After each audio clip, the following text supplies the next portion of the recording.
Good evening and welcome to the Lompoc City Council meeting. And could we have roll call, please? Councilmember Martner? Present. Councilmember Costa? Present. Councilmember Lingle? Here.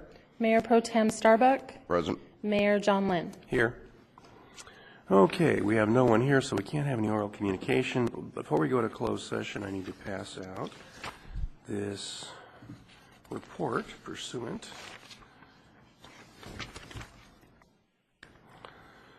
So, dear Bob, Cecilia, Dirk, and Ashley, this report is provided pursuant to California Health and Safety Code Section 33130, effect as of March 1, 2012. I have terminated my month-to-month rental agreement at 118 North I Street.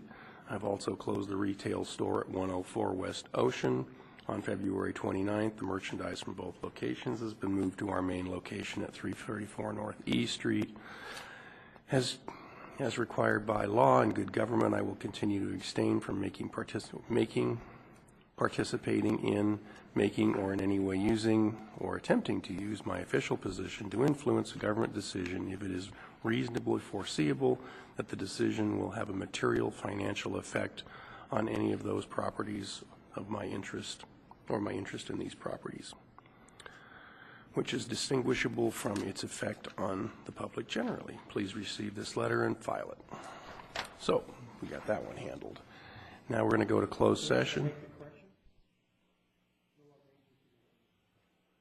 Yeah, we got it down at the bottom under successor agency chair. I think we maybe missed it in one place, but hey, take your best shot. Did you want to speak at oral communications? Yeah, but we'll come back to you. It's okay. Come on up. Now. It is. Good evening, Mayor, City Council. On February 21st, the Santa Barbara County, as you know, decided to take back the deed in lieu.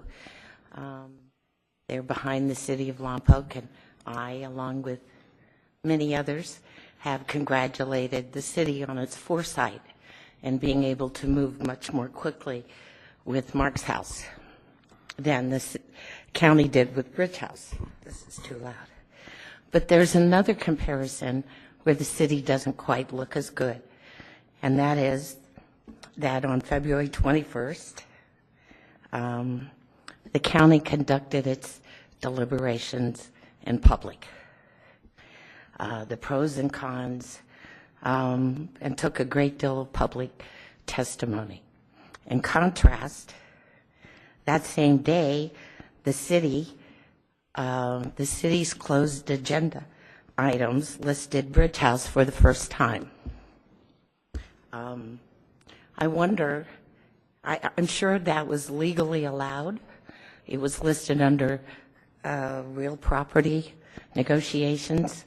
I'm sure there was a legal thread that allowed that to be in closed session, but it does seem as if it wasn't necessary, that it was a choice.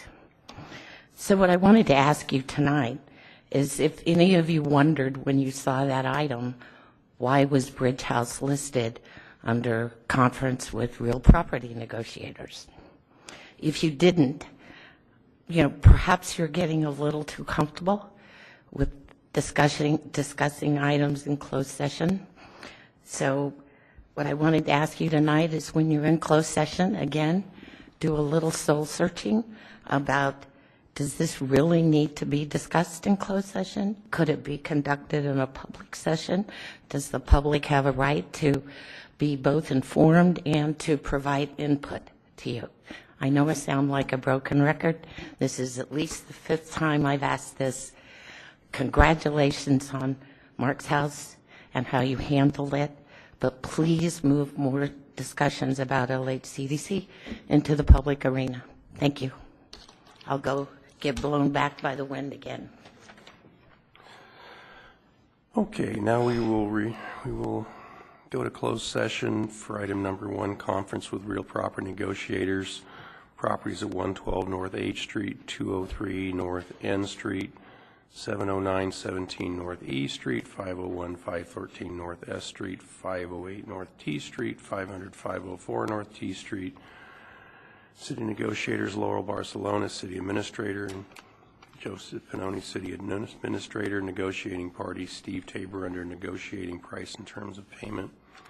Number 2, conference with legal counsel, existing litigation, subdivision A, section 54956.9, Pacific Western Bank, etc. versus Lompoc Housing Community Development Corporation, case number, and then Citibank NA, etc. versus Lompoc Housing Community Development Corporation, and maybe the city attorney's evaluation.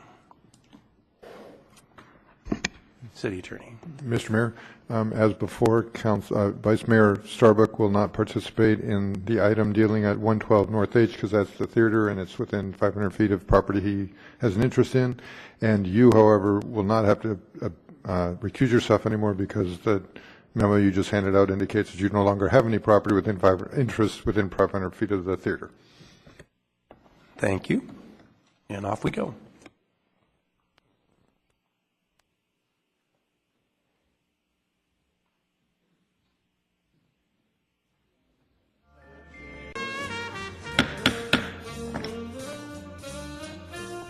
Good evening. Welcome back. And the first thing we will have is a report from action taken during closed session from our city attorney. Thank you, Mayor. There were no legally reportable actions that were taken by the council. However, the council requested that the following information be provided to the public. The council has been looking into whether or not to accept a deed in lieu for the theater property. And as part of that process of investigation, a structural engineer was hired to inspect the building, and the report that the engineer has prepared will be released to the public. On the Citibank matter, which was another item that was on the agenda, the council was informed that a trustee sale, meaning the Citibank trustee, is going to be held tomorrow at the Santa Barbara Courthouse for the Southern Court Apartments, which are at 709 through 713 North E Street. The council will not be bidding at that auction, and the city will not be required to repay the outstanding $75,000 home loan because only a 5-year covenant was required by HUD for that loan, and the property has been used for affordable housing for over 11 years. And then the last item on the agenda was public employee performance evaluation, city attorney, and that's been continued. Some more. Honest. Sometime this year, we'll get to you. Okay. And now our invocation. If you'd rise, please.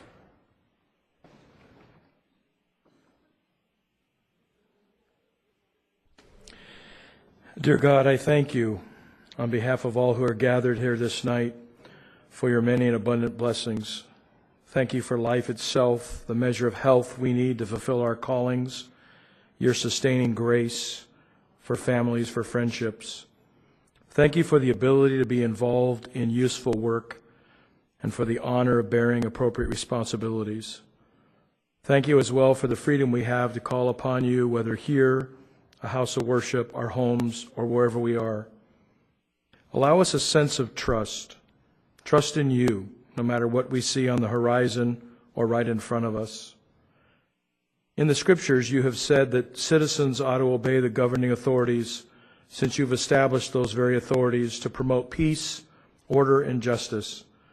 Therefore, I pray for our mayor, our council, city administrators, police, fire departments, and various levels of city officials and all our employees.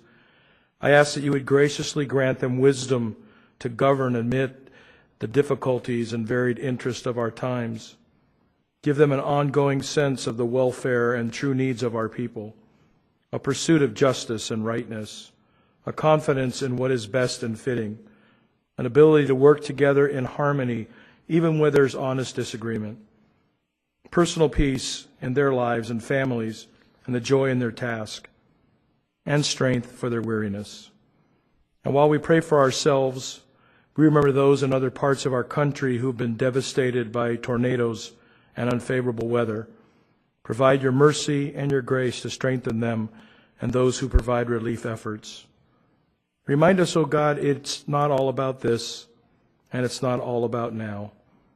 I pray for the agenda set before this council tonight, that you would give them an assurance that you are with them, that you would give them wisdom and you would give them strength, and the ability to make decisions that would benefit those who live and work in and around our beloved city of Lompoc. I pray in your blessed name. Amen. Allegiance to the flag of the United States of America and to the republic for which it stands, one nation, under God, indivisible, with liberty and justice for all.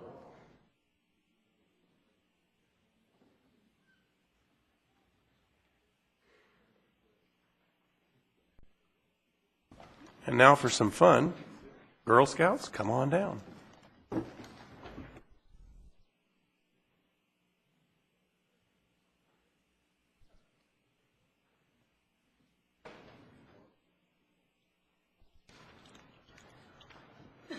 You weren't here for the round of handouts.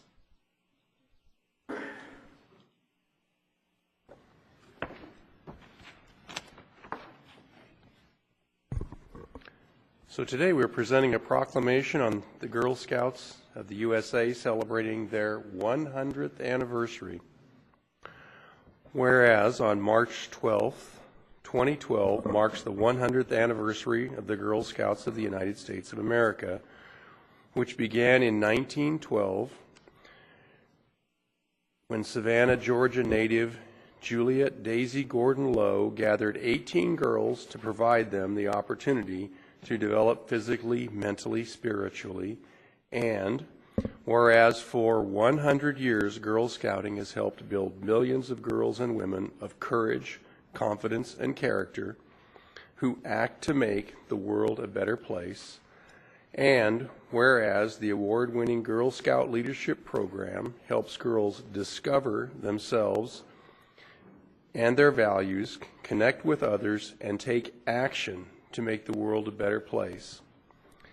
And whereas the Girl Scout Golden Award, the highest honor in Girl Scouting, requires girls to make a measurable and sustainable difference in their community, assess a need, design a solution, find the resources and support to make it happen, complete the project, and inspire others to sustain it. And whereas the core program around science, technology, engineering, and math, STEM, environmental stewardship, healthy living, financial literacy, and global citizenship help girls develop a solid foundation in leadership while having fun and developing lifelong friendships. And whereas through the dedication, time, and talent of thousands of volunteers of different backgrounds, abilities, and areas of expertise, the Girl Scout program is brought to over 10,000 girls in grades K through 12 in the 6 counties throughout California's Central Coast. And whereas today more than 50 million American women are Girl Scout alumni, 3.3 million girls and adult volunteers are active members, and the Girl Scouts is the largest member of the World Association of Girl Guides and Girl Scouts, a global movement comprised of more than 10 million girls in 145 countries worldwide. And whereas we know that Girl Scouts develops girls of courage, confidence, and character who make the world a better place. Now therefore, I, John H. Lynn, Mayor of the City of Lompoc, California, do hereby call upon the citizens of Lompoc, as well as patriotic, civic, and educational organizations to support the Girl Scouts of the United States of America for their 100 years of leadership and expertise as the voice for girls, and are proud to join the Girl Scouts of California's Central Coast in recognizing their 100th anniversary of Girl Scouts.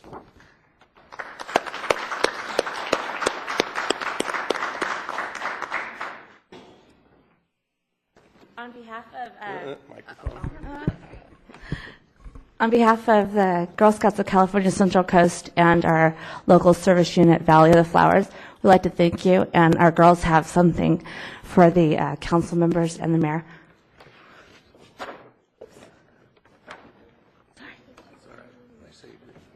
I'm hoping it's cookies. Cookies. I got them all. It's, of course, the #1 cookie. Thank you. I was just getting ready to say this is the first time I've been around Girl Scouts in a couple of weeks and didn't have cookies involved, but Give one to the mayor.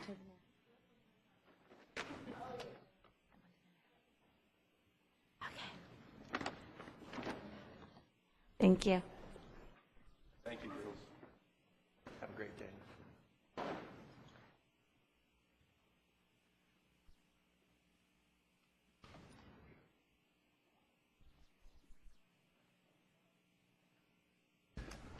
I know I'm sharing because that's my wife's favorite cookie. All right. And now the city administrator's status report. Honorable Mayor, City Council members, audience, and viewers, while there are no status items to report tonight, I would take this opportunity to announce some upcoming future council agenda items. First, a public hearing related to the general plan update has been noticed and scheduled for next week, Tuesday, March 13th. Future agenda items scheduled for the regular council meeting of March 20th include a staff update on the proposal from the Environmental Education Group, as well as an update on the Economic Development Committee activities and a review of the committee's draft Economic Development Strategic Plan. Additionally, planning staff received correspondence yesterday from the Cypress Court developer requesting another hearing for council consideration of a proposed project revision, which will be agendized for the meeting of March 20th. I'd also take this opportunity to announce that Facility Maintenance Division staff will be working on the City Hall front sliding glass door tomorrow to install needed hardware. As a result, the front door access to City Hall will be out of commission, and access to the city will be possible through the east entry door. And we apologize for any inconvenience and extend our gratitude in advance to our city customers for their cooperation during this needed one-day maintenance of our sliding glass door at City Hall. Lastly, I would announce some city recreation activities this weekend. On Friday, March 9th, the Lompoc Aquatic Center will be hosting this year's pentathlon. The event begins at 2 p.m. and is scheduled to conclude at 5 p.m. Both the competition and recreation pools will be utilized for this event, and several high school teams are participating, including teams from Lompoc, Cabrillo, Morro Bay, Nipomo, Pioneer Valley, Rigetti, and Santa Maria. Local admission is, well, general admission is $4 and $3 for visiting students. Local students are free with their valid ASB card.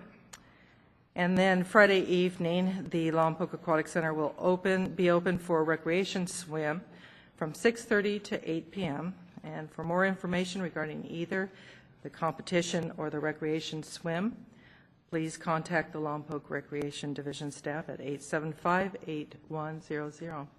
And Mr. Mayor, I have no other staff announcements tonight. Thank you. Thank you very much. Okay, we'll move to oral communications. This is your opportunity to speak to us on an item, on any item. If it is an item that's later on the agenda and you can wait, we'd appreciate that. If not, come on down.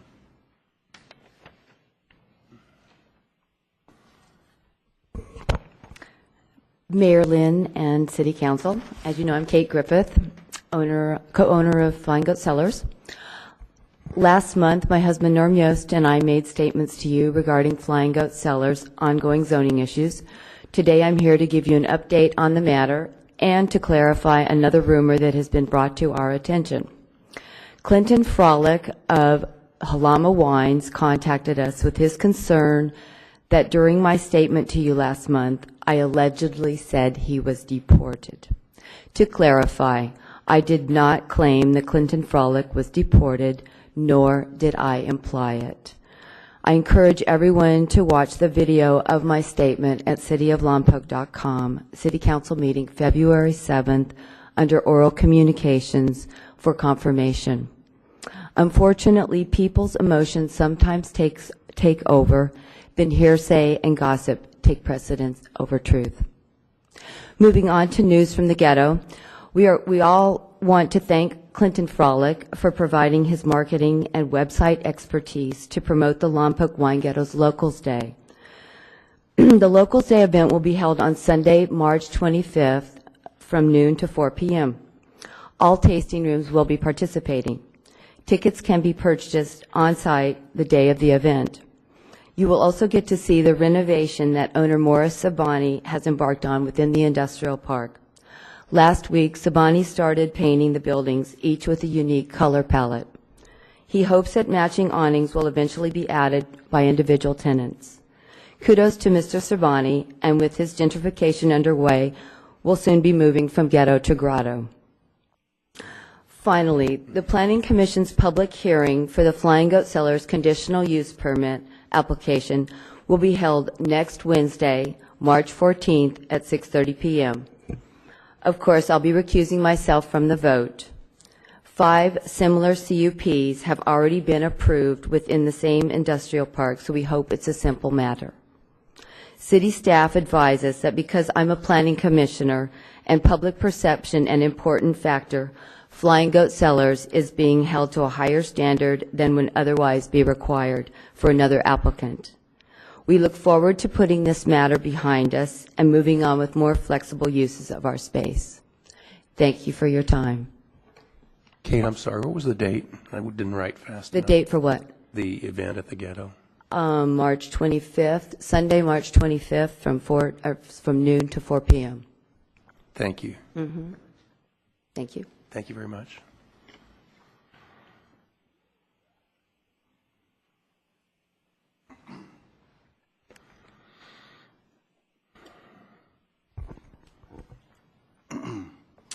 Good evening, Honorable Mayor, City Council members. My name is Martin Schaefer from Vandenberg Village. I would like to call your attention to a piece of strategically placed property in Old Town Lompoc, property that with creativity and innovation can become an asset to the taxpayers of the city, or with short-sighted heavy-handedness could become another in a string of liabilities for the citizens of this town. I'm referring to Sculpture Park at the corner of Ocean and H. Before I make my point about asset versus liability, I would like to refresh your memories for some of you and those watching online of the history of this property over the last 10 years.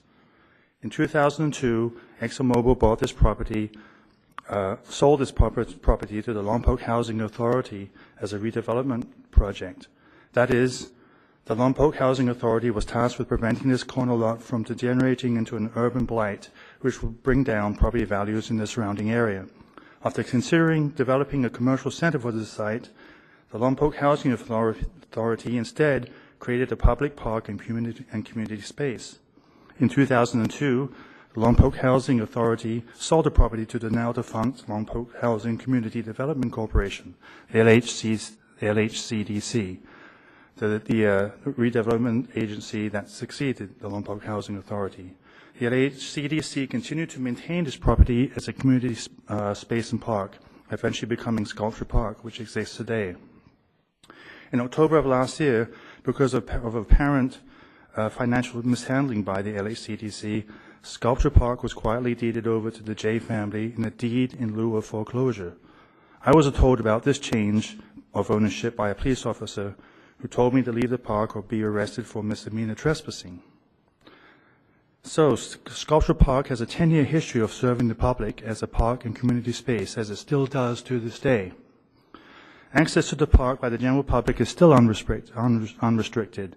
There are no fences, no gates, no signs whatsoever telling the public this park is under new private ownership, or any signs alerting the general public they assume responsibility for their own safety on this property. thus limiting the new owner's liability. In fact, pathways connected to the public sidewalk still wind through the park, inviting the public to enter and admire the sculptures. There is no enforcement whatsoever of private property laws linked to this park, and clearly liability issues are of no concern to the new owners as the general public walk through and access the property on a daily basis. There is no enforcement except when you stand on this property and hold up a sign that says something horrible, like, support local businesses and corporate welfare. Then, out of nowhere, police cars roll in and the threat of arrest is made. I myself have been threatened twice now for holding up a sign that said exactly that. Amazingly, as the police officer was telling me about the booking procedure, what the booking procedure would entail, other members of the public who were simultaneously strolling through the property in the background were ignored. After I complied with the police officer's order and stepped onto the sidewalk and the police left, other members of the public continued to access the park with no fear of arrest or harassment. Clearly, the city, in conjunction with the new owners, is selectively enforcing private property laws against peaceably assembled, tax-paying, voting citizens who show they care about their community by exercising their First Amendment rights. I know in the past some of you have argued that private property laws trump First Amendment rights, comparing Sculpture Park to a front lawn, or as one police officer told me, Sculpture Park is like the roof of his house. Obviously, these are false equivalents. Sculpture Park has a decade of history functioning as a community space. It continues to this very day to function as a community space. There is even a plaque on the southwest corner that reads, "Public space is made available by Lompoc Community Development Corporation." I doubt anyone here has a plaque or sign on their front lawns or roofs saying this. I doubt anyone here connects multiple pathways through their properties in such a way that clearly suggests the public can stroll across their property as a shortcut. I doubt anyone here has a front lawn that has served for a decade and still serves as a community space and park. You can imagine my dismay when I watched a huge banner being erected at Sculpture Park yesterday, advertising the upcoming Renaissance Fair at Ken Adams Park. Nothing against the Renaissance Fair, but apparently, when signs are displayed supporting commercial ventures on the property, Sculpture Park is a public space. When signs are displayed supporting political speech, Sculpture Park is enforced as private property. Surely, the way the city is handling the situation cannot be good for anyone. You want to take a few seconds and wrap up? Okay, it's not good for the police, who are coerced into acting as a private security force for private property owners, enforcing private property laws in such a way as to turn it into a weapon against citizens exercising First Amendment rights. It is not good for the new owners who, because of LHCDC's mistakes, now have ownership of a white elephant that is nothing but a headache for them and is fraught with unaddressed liability issues. It is not good for the city and the local taxpayer who, if they continue to selectively enforce laws in this manner, alienates and confuses the public and has potential for expensive civil rights and other expensive lawsuits. Thank you. Thank you very much.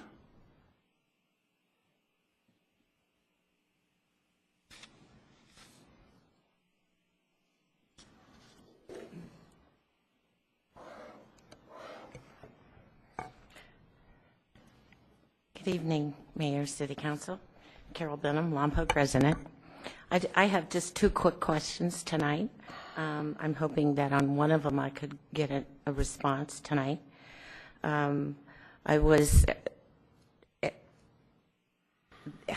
Excuse me. The comprehensive report on all funds given to LHCDC that was approved was originally said the hiring of a consultant to conduct the report. Staff originally said they expected that to be complete in mid to late March. I understand that schedule may have slipped, so I'm just asking if the city, if the staff could tell us what the new anticipated release of that report would be. My second question is, as you know, Santa Barbara County supervisors voted to undertake a forensic audit of LHCDC. But the official action, the language of that motion is very specific that the supervisors asked that the audit be conducted on all county funds. So I'm asking if the council would consider collaborating with the county so that the city funds are also audited. I can think of two good examples that the community and the council may want to know what happened to those funds. One is the vacant lot on North T Street that the city now owns.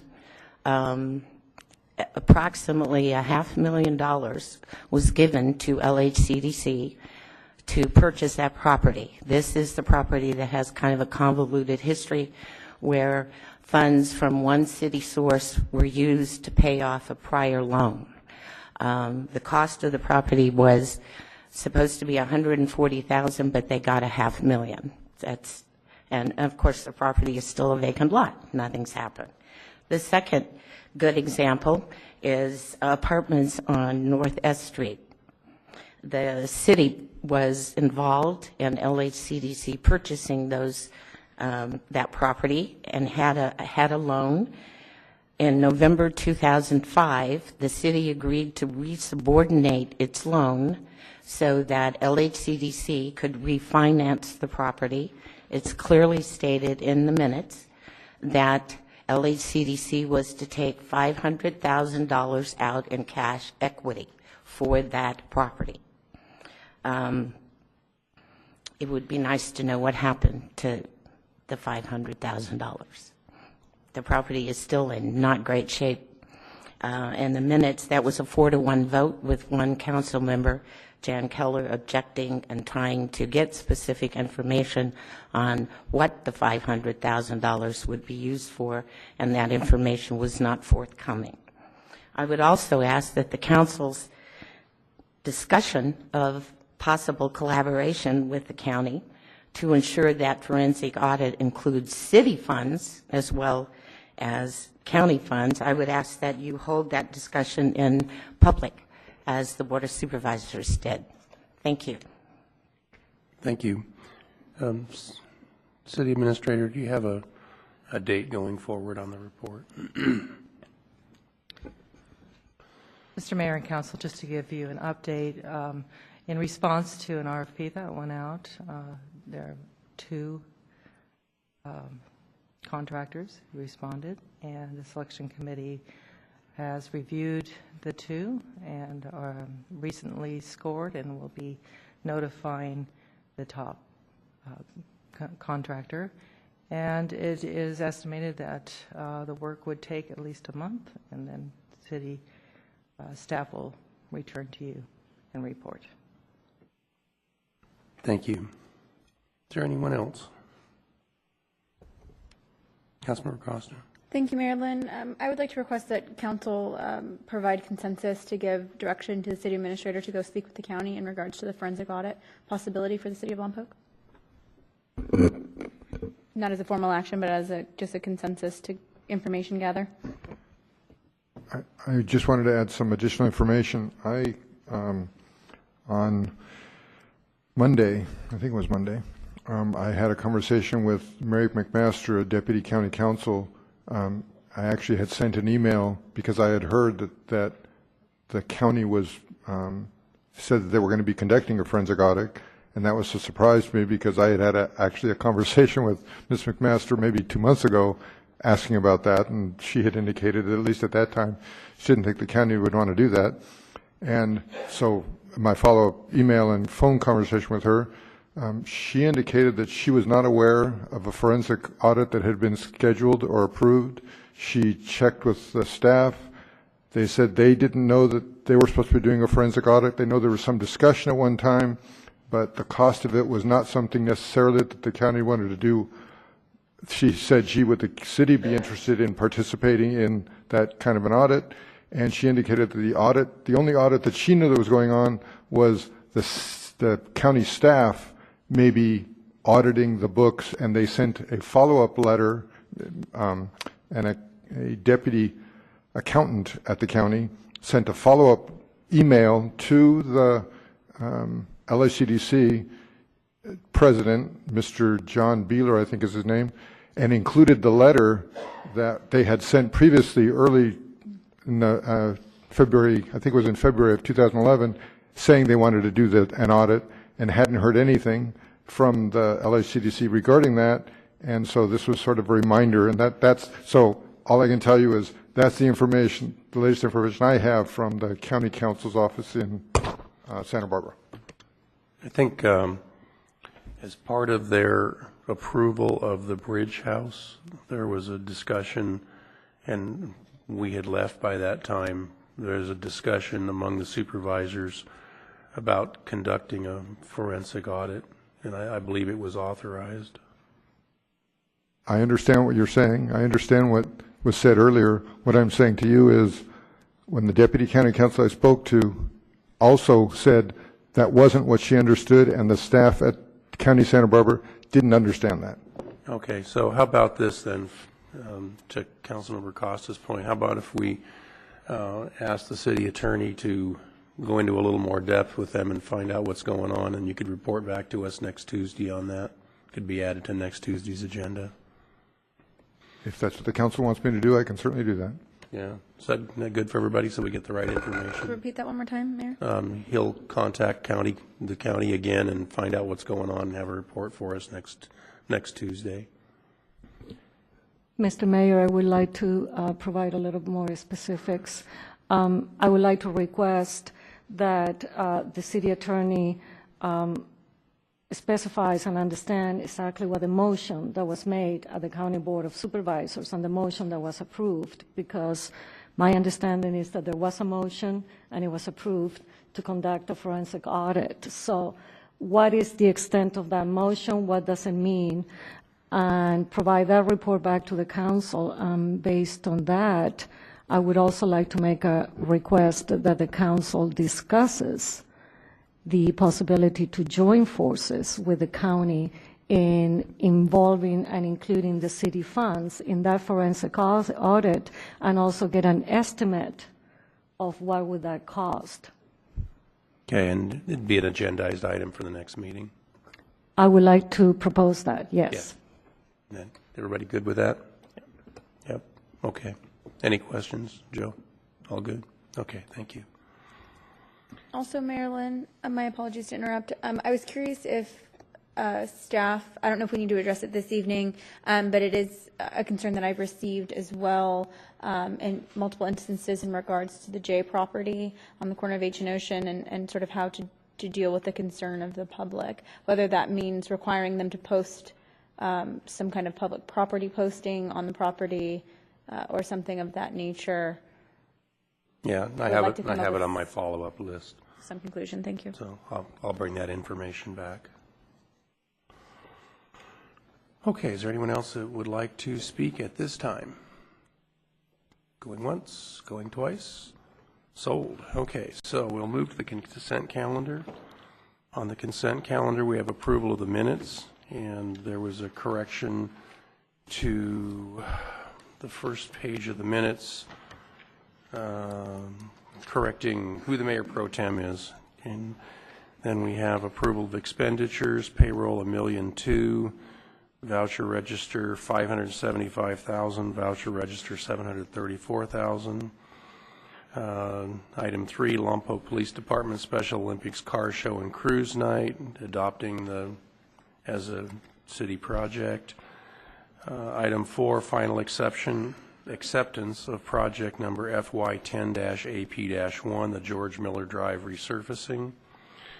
Item number 5, acknowledgement of the transfer of authority and establish the Lompoc Redevelopment Agency, LRA, Local Agency Investment Fund, LAIF, account to the City of Lompoc as a successor agency to the LRA. And that's the second reading on that. Number 6, allow the city to proceed with acceptance of digester contents from the Avila Beach Community Services District. And item number 7, alternative draft schedule and topics for the City Council's review process of the 2030 General Plan Update, Phase 1. Are there any questions about these items? And if not, I would accept a motion to approve the consent calendar. Councilmember Martin. Thank you, Mr. Mayor. I would like to get clarification on item number 7. It talks about that it's an information item only Nevertheless, I do see that there are two alternatives, and I just basically believe that it needs to be discussed, so I would like to take it out of the consent calendar. Okay, we'll pull item 7 and move it to the end of the agenda. And are there any other questions about the consent calendar at this time? And I would accept a motion. Mr. Moore, I move to accept the consent calendar with the exception of item number 7. I'll second. And is there any further discussion? Seeing none, could we vote, please? That passes 5-0. Okay, and now we have appointments. Do you want to take them as a group, or do you want to take them individually? What's the council's pleasure? Oh, we're 50-50 on that. Is there anybody here?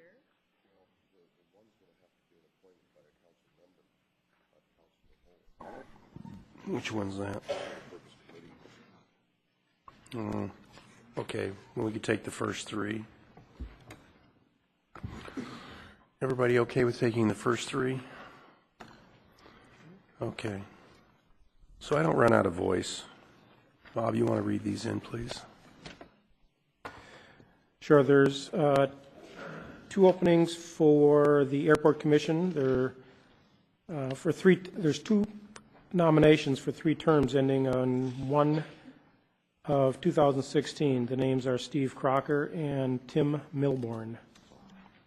Tom Milborn. So, Mr. Mayor, I move that we approve those 2 members for the Airport Commission. The next is, let's see, the Senior Commission. There's 3 terms ending January of 2016. We have 2 people nominated, Mary Lou Parks and Noel Lossing. And I believe that is, there's one for the Parks and Rec Commission as well.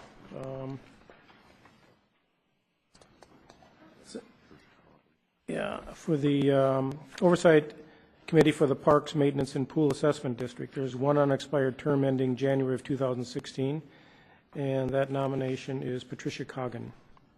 Mr. Mayor, I place those names in consideration. And a second. I'll second.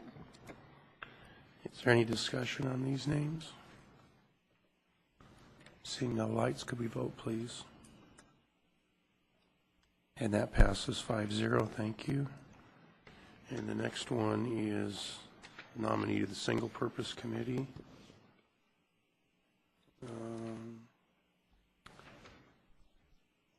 I've already appointed someone. You've appointed someone. Okay, so someone needs to pick this person up and appoint them. Mr. Mayor, I believe I have a name coming in, so I'd like to not nominate this person. Maybe one of the other members would. Councilmember Costa? Marilyn, I would like to nominate David Duval for the Single Purpose Committee to review future uses of the city's old municipal pool. Okay. I'll second that nomination. And is there any further discussion on this item? Seeing none, could we vote, please? And that passes 5-0. Thank you. And we'll be moving on to item number 9, term limits for the mayor and city council.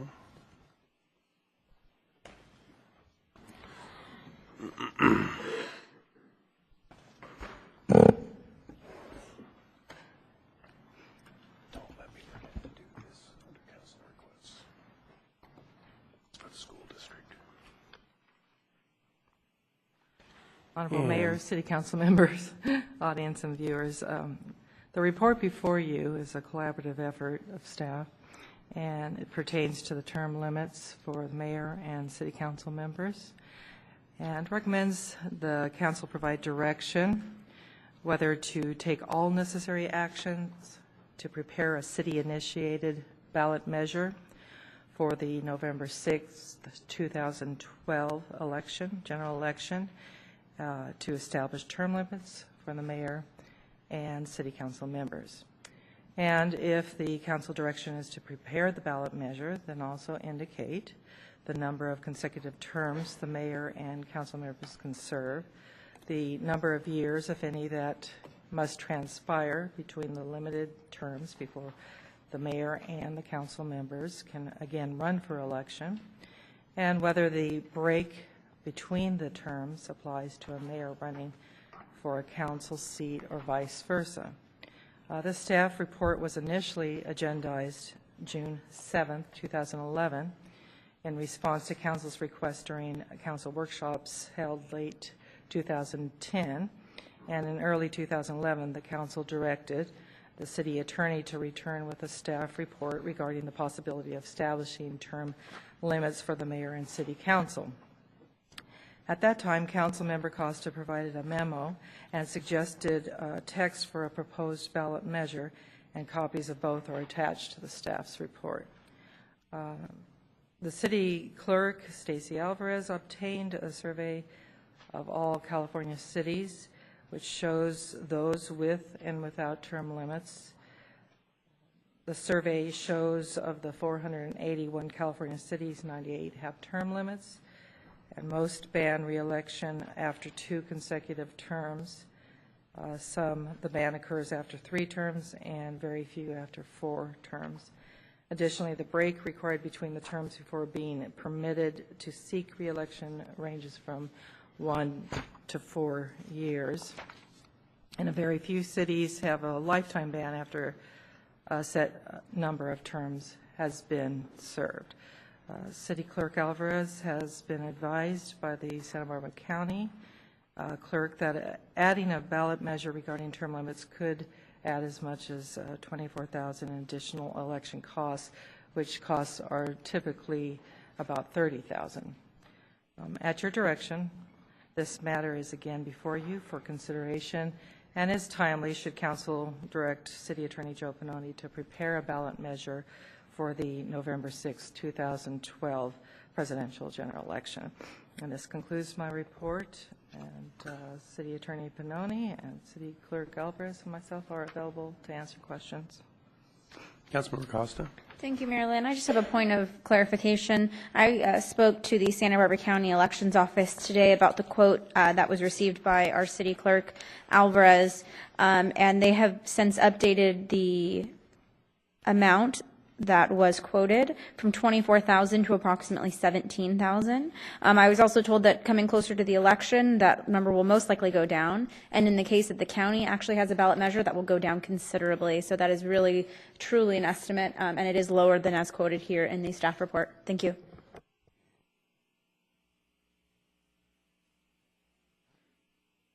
All right. Let's move to oral communication, then we'll come back for some discussion. Who would like to speak to us on this subject?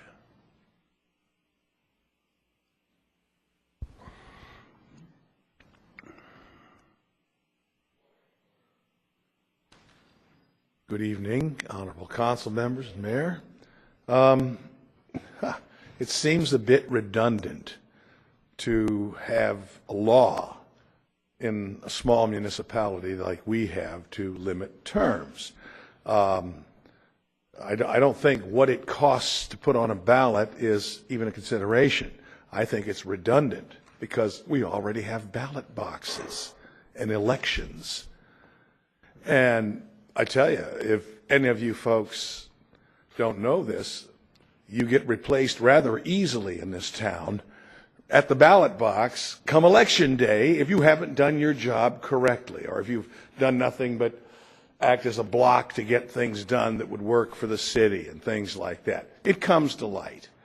I don't think we need term limits. I'm not threatened by any of the council members or the mayor running for office again, because if I decide as just a citizen you haven't done your job correctly, you'll hear from me before election day, guaranteed. And you'll hear from others just like me. And we won't need a term limit for you because you'll be voted out. That's what we do. Thank you. Thank you. Next.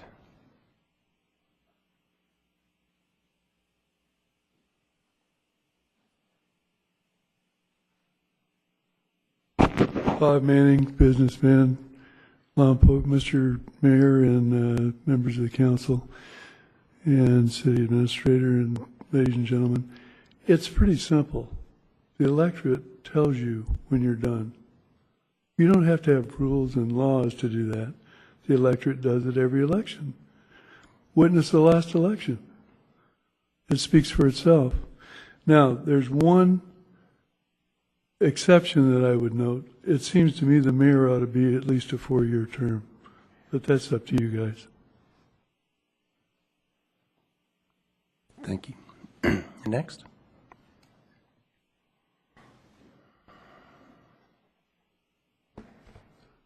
Carol Benham, Lompoc resident. Good evening. You have two issues kind of here. There were two issues on the table tonight. One, are term limits a good idea? And two, should you vote to put it on the ballot so that voters can decide? I'm really going to address the first issue. You may know, I worked in the California legislature for the Speaker of the Assembly for 7 years. During that period of time, I thought there are people here in this building, the state capitol, who have been here far too long.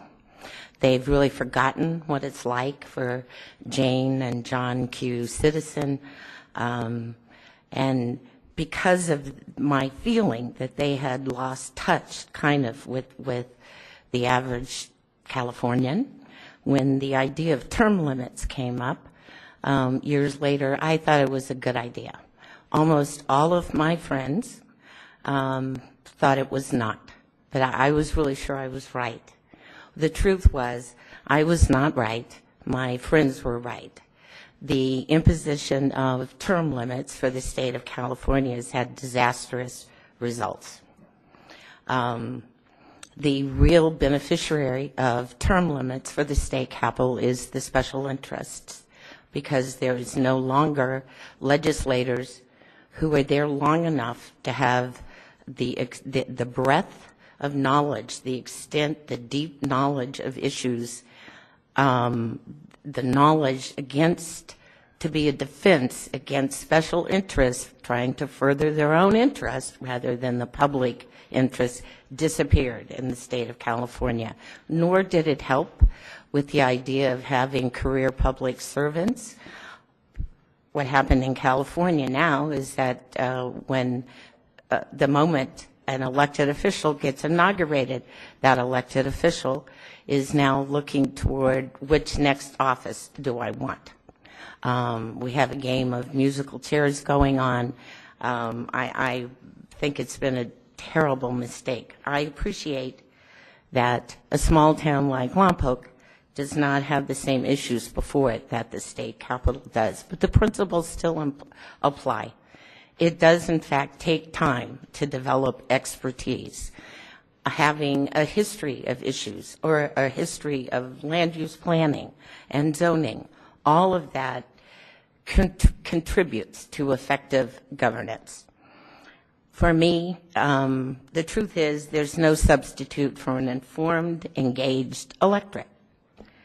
And there's no substitute for a transparent, open government process that encourages public involvement. Just my 2 cents. Thank you. Thank you. Next.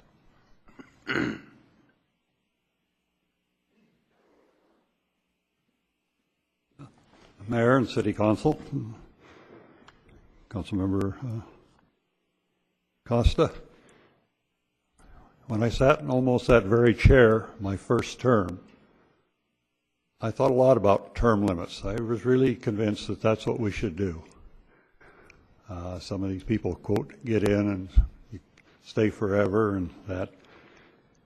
And I talked with one other council member, 6 months or so after my first term, about doing it. And he looked me in the face and he says, don't you believe in a free society? I thought you did when you campaigned for office. You said, that keep government open and by the people. How can you talk about term limits? Don't take away my right to vote for who I want or when I want. Thank you. Thank you. Next.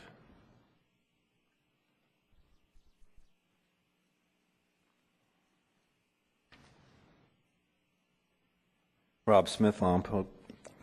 Mayor and City Council members, tonight you will consider a proposal to allow Lompoc voters the ability to consider and vote on whether term limits should be imposed on the City Council and Mayor of Lompoc.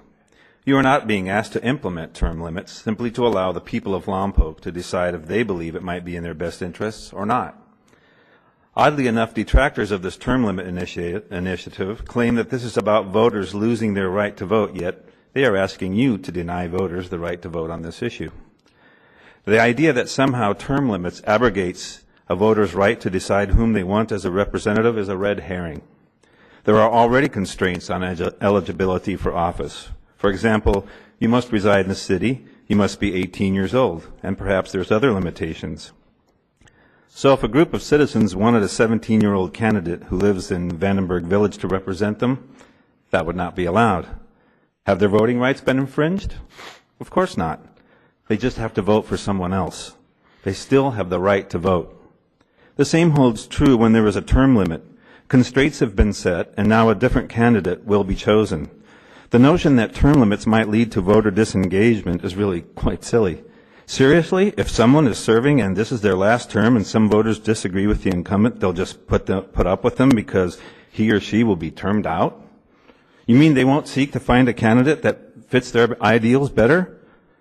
They'll cease to attend city council meetings because, hey, there's no point in disagreeing.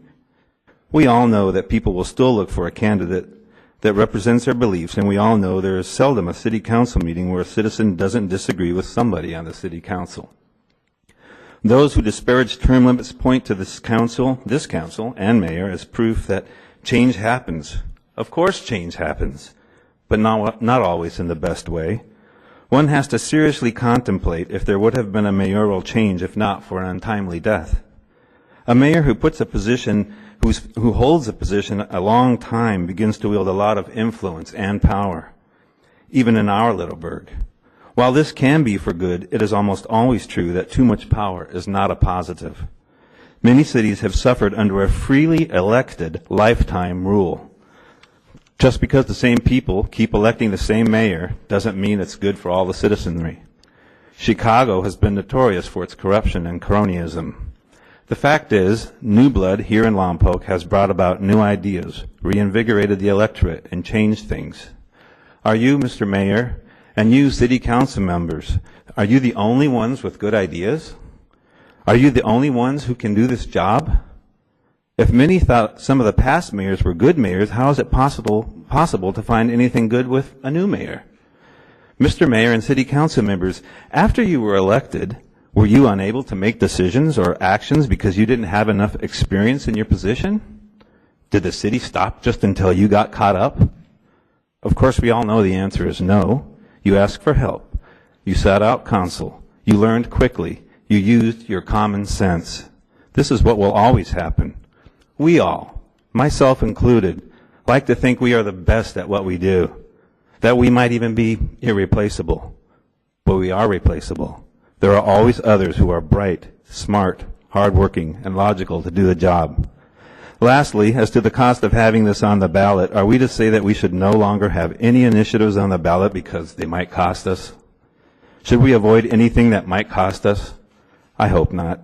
Initiatives that help us continue to be a truly representative and democratic city are always good things, even if we might not fully agree with them. Was there a clamor and uproar in the city for a tax to fund public safety? Not really. Just enough concerned citizens to get something on the ballot. Complacency, corruption, cronyism, lethargy, stagnation, these are all words that describe dysfunctional government. We see it in our Congress. We all can think of someone we are quite sure that would be better if they were no longer in the position of power. We have term limits on the presidency of the United States for good reason. Those reasons apply here too. Term limits isn't an issue of conservative or liberal. It is an issue of pushing citizen involvement, of fomenting change, of reinvigoration, and breaking down cronyistic political machines. Tonight isn't the night to fight the battle for term limits. It is the night for you to show that you believe the citizens of Lompoc are smart enough to determine if having term limits will cause us to refresh our city on a more regular basis. Or do we just do like we've been doing, wait until things are stale, stagnant, and at a standstill before we we take a chance on someone new. I urge you, Mr. Mayor and City Council members, to bring this initiative into the public debate and for the electorate to be able to decide if this is what they want for their city. Thank you. Thank you.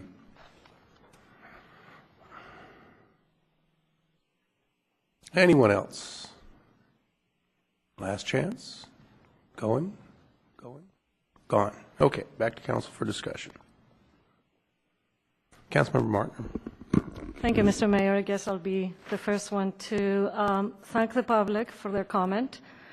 I do find interest in some of the comments, particularly the comments that are referring to that we are taking some liberty away by putting this on the ballot. My understanding is that by putting things on the ballot, we are allowing the residents of this town to decide. This council is not deciding whether we should have term limits or not. I will go, and I would love to have the opportunity to be able to vote as a person, as an individual, in a secret ballot, and vote whether I agree with term limits or not. And I won't tell you whether I agree or not. That's my own personal view. What I think it is our job is to put this debate to the public, to let the public decide. The majority rules. If the majority of Lompoc wants to have term limits, we need to give them the opportunity to express that. If the majority of Lompoc does not want term limits, there won't be any. What's so difficult about that? What's so wrong about that? I don't really see anything wrong. We can argue for a long time whether it's right or wrong, whether there is goods and, rights and wrongs about it. Do that yourselves. Do the homework, do the research, come to a conclusion. Don't let the council decide that for you. You do it. It is your responsibility as a citizen of this land to decide. It is not ours. So you should have the opportunity to make that decision by voting whether you want term limits or not. Councilmember Costa. Thank you, Mayor Lynn. Thank you, Ms. Martner, for your statements. That's where I was going to start off. In addition to my attachment that was with the staff report, which is my statement, I think what's more important is, as Councilmember Martner mentioned, is that it's not our decision to make. I believe it's the public's decision, and I feel that it is our right as a body to allow the public the opportunity to participate and the right to choose whether or not term limits is something that they believe should be instituted or not. I want to mention that I did get on the phone. I looked at that survey of cities, and there were 46 general law cities that currently institute term limits, 14 of which are very similar to Lompoc in population size. So I randomly chose a few, and I gave them a call today. And, the commonality amongst these communities is they say it actually hasn't been a catastrophe. If it would have been, then there would have been a ballot measure to repeal the initiative, and there hasn't been in any case. So I feel that, that's the proof is in the pudding in that instance, that this is not something as it may be on the state or federal level, because for me, I'm talking about the community, the city of Lompoc, a municipality, not the state, not the federal government. And I think that that's apples to oranges, to be quite honest, because they affect government in different ways on this local level.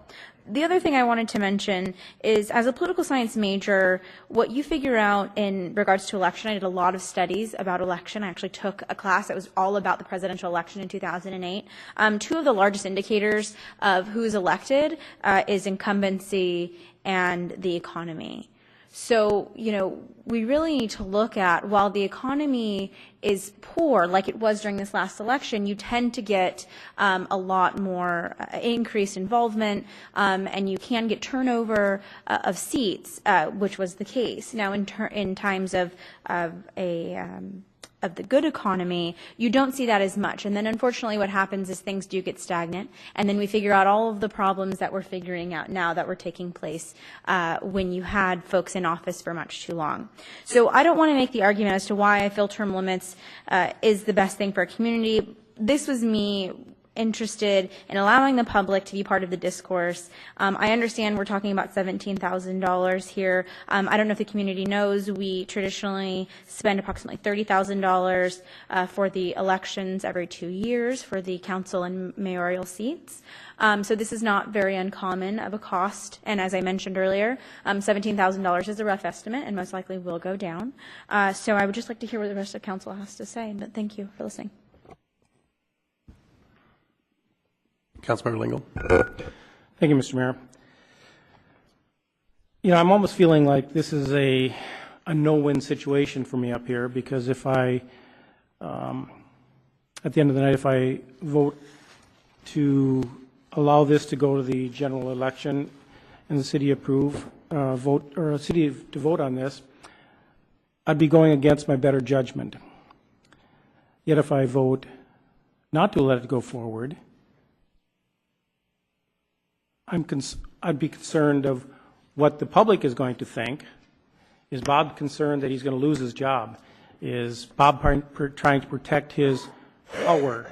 And, you know, I think all of us up here, I believe I'll speak for myself, but I believe all of us up here realize that no one is here trying to protect our power. As a matter of fact, we know there's already going to be a change on this council. Councilmember Martiner has already announced that, you know, she's not going to be running, so there's going to be a natural change. The past couple elections have had natural changes.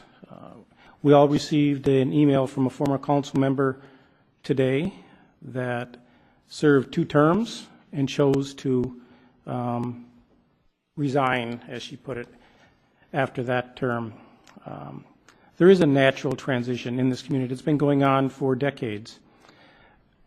The money really is not an issue. I agree with Councilmember Costa that whether it's $17,000, $10,000, if it's really an important issue, if I really thought it was an important issue that I want to bring to the ballot, I'd be willing to spend the $17,000 or the $30,000, whatever it is. I just don't think it's that important of an issue. Only 20% of California cities believe it is. Are we that much smarter than 80% of the other California cities? Ms. Benham mentioned today, and I was going to bring it up, that, and I believe, and I'm glad she brought it up, that the state going to term limits has been a disaster in Sacramento. Can't we, this council, can we learn from anything? Can we learn from 80% of the cities in California that have chosen not to go to term limits? And can we learn from the state of California, which I'm not saying it will happen, but we may vote to appeal term limits in the state. And then are we going to go through the same process? So I guess you know where I stand on it. Unless the rest of the council can convince me otherwise, I'll be voting to not go for, bring this to the ballot. Councilmember Starbuck. I've done a lot of soul searching with this, and I'm going to take it to a little basics here, that I pay my taxes, I'm a citizen, I'm not a felon. I feel that if I wanted to run twice or 3 times, then that should probably be my right as a citizen to do it. When I leave, I go back to work and continue on, you know. I don't know, I've seen it happen here in the city a lot, and Churchill always said, if you do what you've always done, you'll get what you've always got. And I think that voters are very smart, and I think they proved it this time in previous elections. They're paying attention, and I don't think we're going to be a city that's going to go back into that complacency of long-term politicians and things as business as usual. So I don't know. I think as an American, it'd probably be my right to run as many times as I want. Like we say, the President of the United States is a termed-out position. One of the only ones in federal government, 4 terms, 16 years. There's nobody going to sit on council 16 years. So Congress, on the other hand, is, you know, No, I'm saying, you know, now you got congressmen that'll do a whole eternity in Congress, right or wrong, but I don't know. It's a hard one for me to support just based upon basic rights. Councilmember Martiner. Thank you, Mr. Mayor. I'd like to make two statements. One, regarding Councilmember Lingo's comments. I have not made an official announcement that I'm not running, so put it on the record that that official announcement has not been made. Number two, the email that we got from a former council member did not say that quit, it said retire. Number three, I think everybody has the right to vote, and I think the Lompoc residents have the right to vote whether they want term limits or not. It's not our choice. And yes, we do have the right to run for office many times if there are no term limits, but if the majority of the city doesn't want that, they should get their way. And the only way to know that is by putting it on the ballot. Thank you.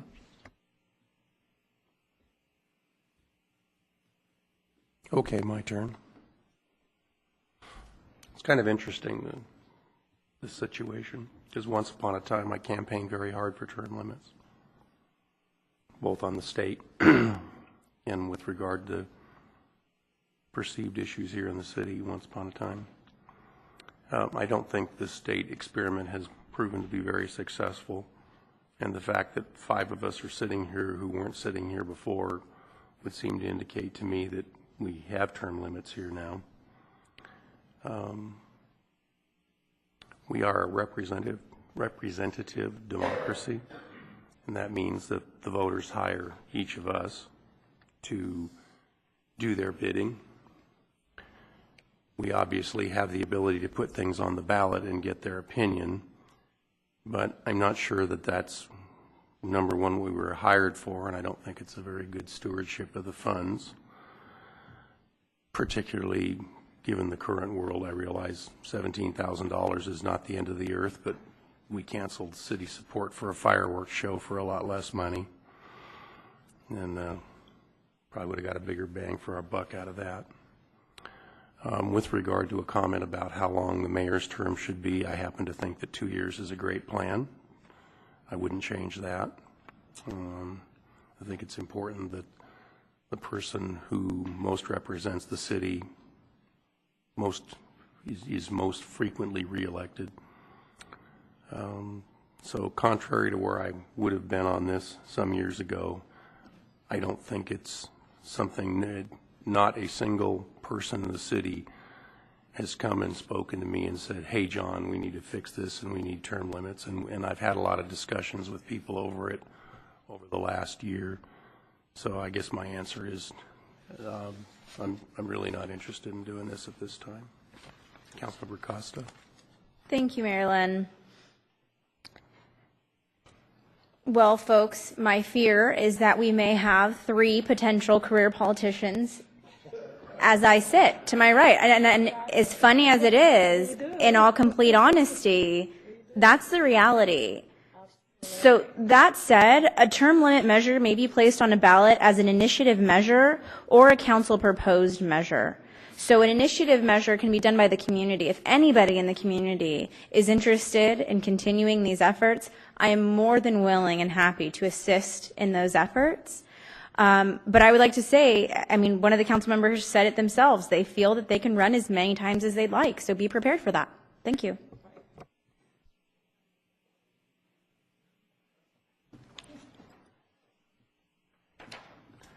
Well, you know, I've got to say I have a degree in political science, but I spent my entire life not running for office. So I surely don't want to be a career politician because I can't work the hours forever. Anyway, I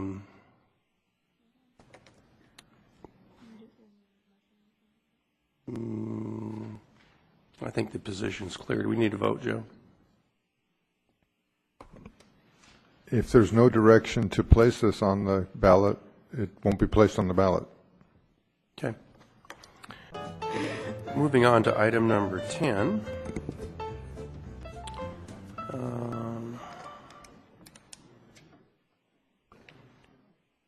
An update from the Lompoc Valley Park Recreation and Pool Foundation Park Committee. and presentation from Lucille Breeze. Thank you, Mr. Mayor. Good evening, council members. This is a request for the council to review and approve, conditionally approve, or reject the conceptual drawings for the Pocket Park project per the Memorandum of Understanding between the City of Lompoc and the Lompoc Valley Park Recreation and Pool Foundation that was signed by the city in August of 2011. This project is located at 119 South H Street. The background of the proposal is listed in your staff report, and the Pocket Park was originally approved in 2005, and the project was a much larger building, and it had a number of more expensive components to it. The Lompoc Valley Park and Recreation Foundation has proposed utilizing volunteer staffing, and we have presented to the council the conceptual plans that are drawn. These plans show a one-story building that gives the appearance of a two-story building, and there are some minimal because it is conceptual, there's some minimal landscaping that's shown on there. This project, should the council determine that it should go forward, will then go through the city's development review process and through a joint meeting of the Planning Commission and the Park and Recreation Commission to look at the architecture and to look at the any additional requirements that would be imposed on the project. The Park and Recreation Commission has looked at the temporary landscaping that is occurring out on the site and approved and encouraged that type of landscaping, which has improved the site already from what it was, just a vacant lot. And at this point, following the MOU, there is a list of city responsibilities and the responsibilities as far as moving this project forward. The next statement, or the next area, if the council decides that it should go forward, would be a design and construction agreement that would be drafted and signed by both parties, and then we would proceed through the development review process. So at this point, I'm available to answer any questions, and it is a conceptual review, and just we're looking for a direction from the council at this point. Councilmember Costa. Thank you, Mayor Lynn. Ms. Breeze, when in the process would we get to see a pro forma for this project? I don't know where that, Mr. Pannoni, do you know where that is in the There won't agreement? actually be a pro forma because there's really no city money being used, so there's no gap to have to consider whether or not funding is going to be available. The one requirement financially that is set forth in the schedule of performances before building permits are issued, there has to be evidence shown by the the committee to that they'll be able to carry out the project. Thank you.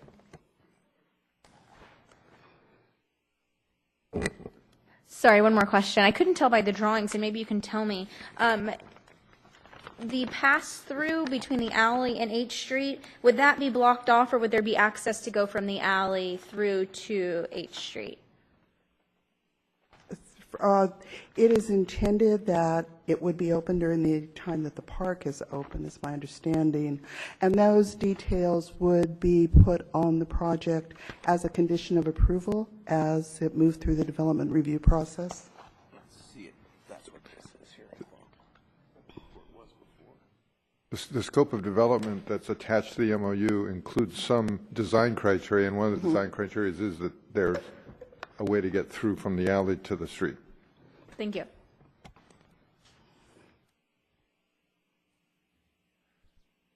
Councilmember Martin.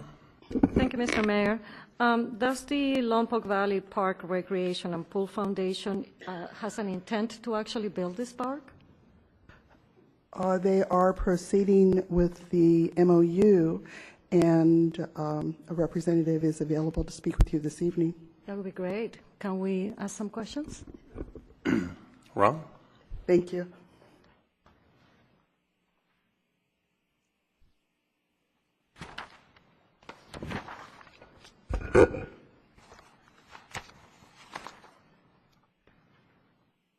Good evening, Council. My name is Ron Fink. I live in Lompoc, and Ed Schuler is the architect for the project, so we'll answer questions in our area. First to your question, Councilmember Martiner, at this time we don't see a way forward to construct the project. And I'll just give you a little brief comparison. Charlotte's Web has been trying to build their library for several years now. And that project has a greater good to the public than our project does. So if you can't get interest for funding for that, for children, we don't see a way forward to get funding to build this thing. So we may be able to complete the design, but once again, that will take us several $1,000s that we don't have to hire the engineering expertise to put the time into the plans. So let me ask you this. What is the intent? That the city files this conceptual idea and for perhaps a future use, if there is a future interest? I just want to understand, what is your final goal? Well, to begin with, you got to go back. You know what the history of this is. It started in 2005. Mm-hmm. There was a number of public meetings that came together, and they had what they call these little charrettes, and groups of people, they put little pasties on the wall, and everybody's idea was good. And then came this park that was created, and the cost eventually rose to $1.6 million, but they'd forgotten that a project adjacent to it that was going to provide the elevator wasn't anymore. So the elevator was going to have to be added. So our goal at that time was to say, hey, time out. You're going down the wrong path here. You're going to wind up spending, well over $1.5 million for something. And so we thought that, well, maybe something different could be done at much cheaper.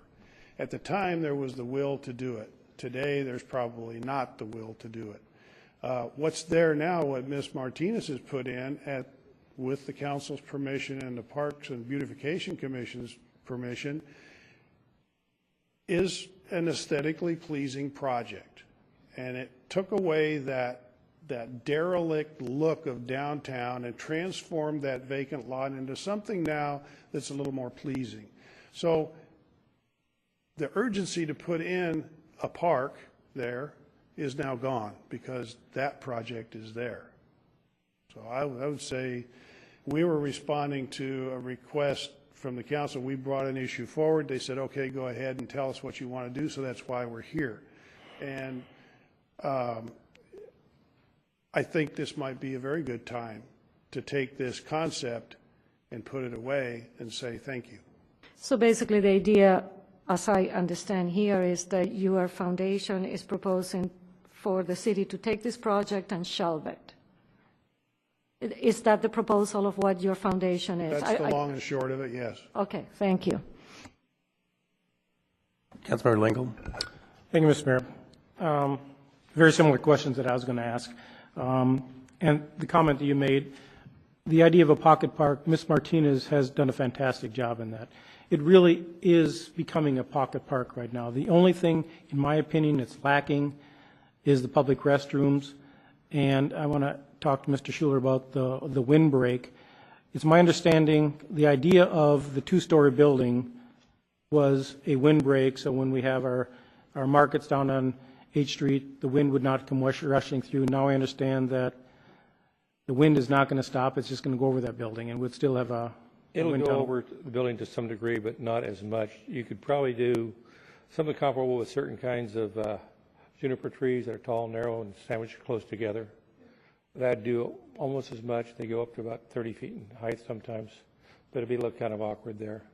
But, the building would stop the wind to a fair degree. Okay. And I don't want to speak for Ms. Martinez, but I I've heard that she may even have plans for some type of windbreak as well at the very end. And I don't want to speak for her, but that could be done with shrubbery or something else as well, as opposed to a building there. It could, if you got a solid wall of vegetation. Okay. Trees generally don't do it unless they're a juniper type that are very tall and narrow. And there's one type. There's other plant materials that you can use as well. Okay. Okay. Well, like I say, the pocket park is really becoming a pocket park. I think the city owes a great debt of gratitude to Ms. Martinez. It's beautiful. It's a pleasing place to be. So I would suggest this council, with other comments, but my suggestion is that we thank the foundation for going as far as they did, and then we put it on a shelf until we come up with some money to do something else. But you have no money, the city has no money to proceed, and I just want to thank you for the work that you did and the intent of going.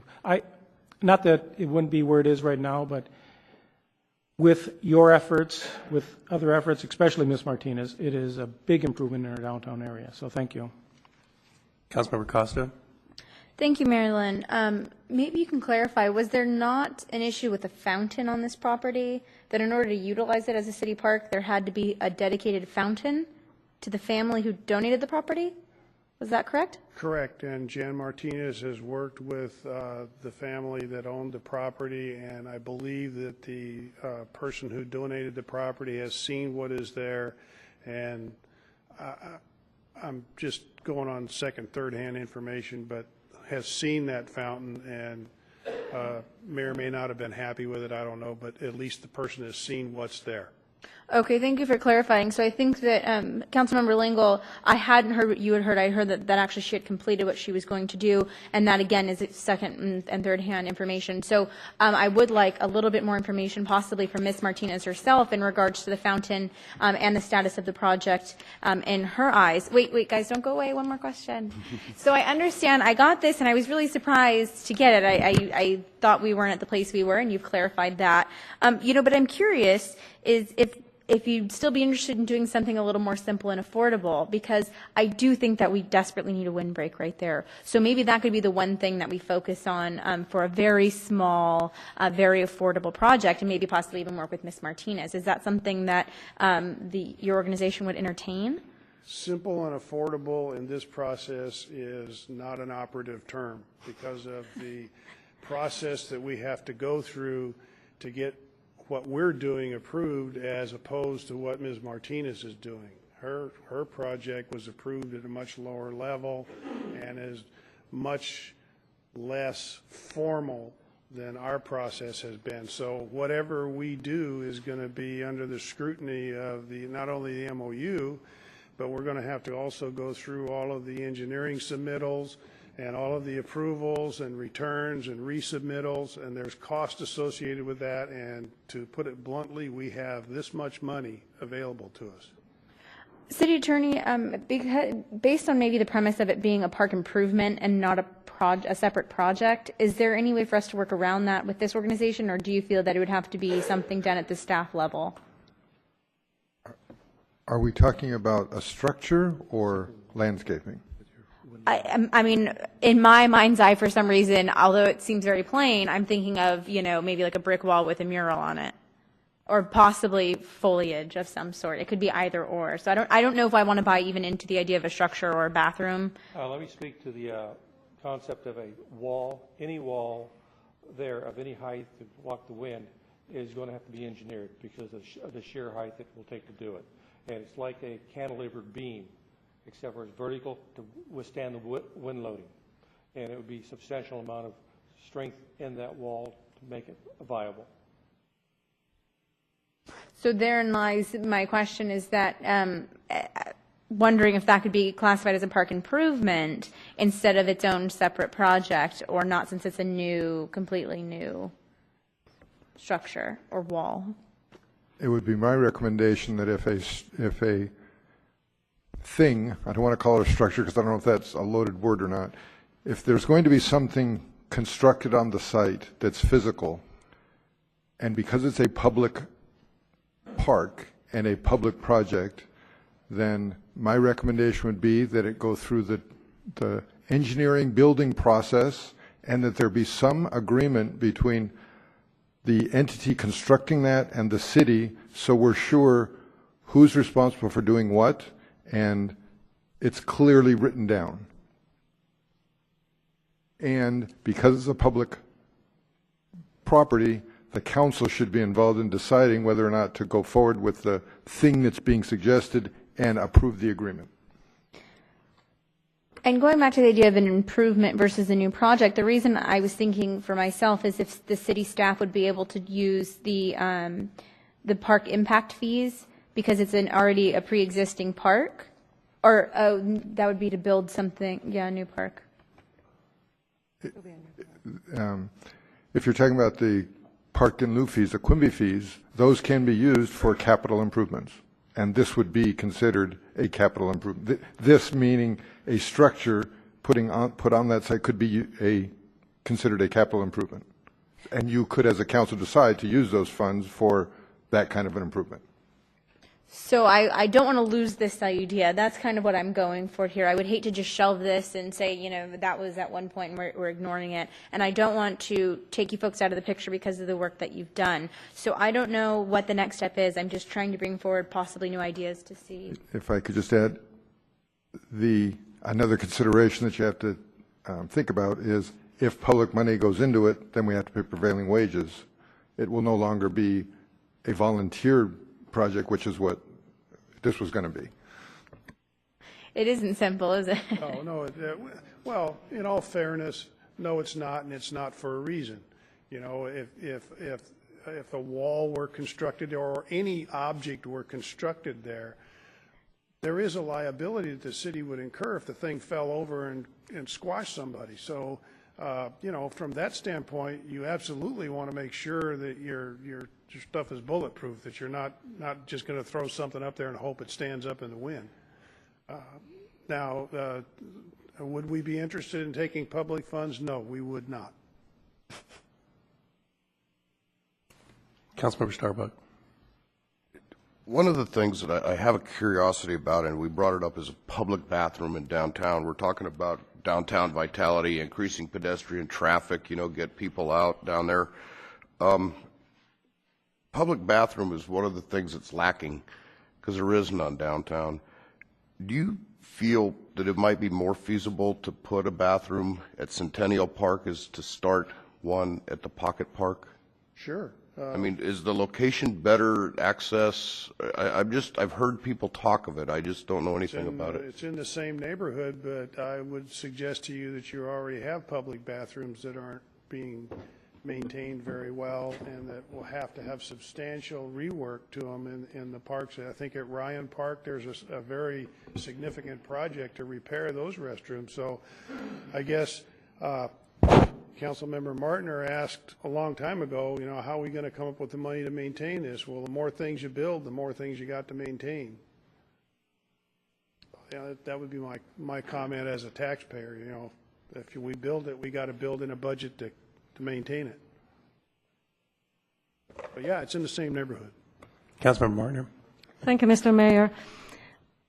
Well, what I'm hearing here is that you don't have the interest anymore. I mean, not you, but the foundation had an interest and it's not there anymore. So we can't force people to do what they don't want to do. We're not going to ask you to go and take public monies and build this Hoover Dam, okay?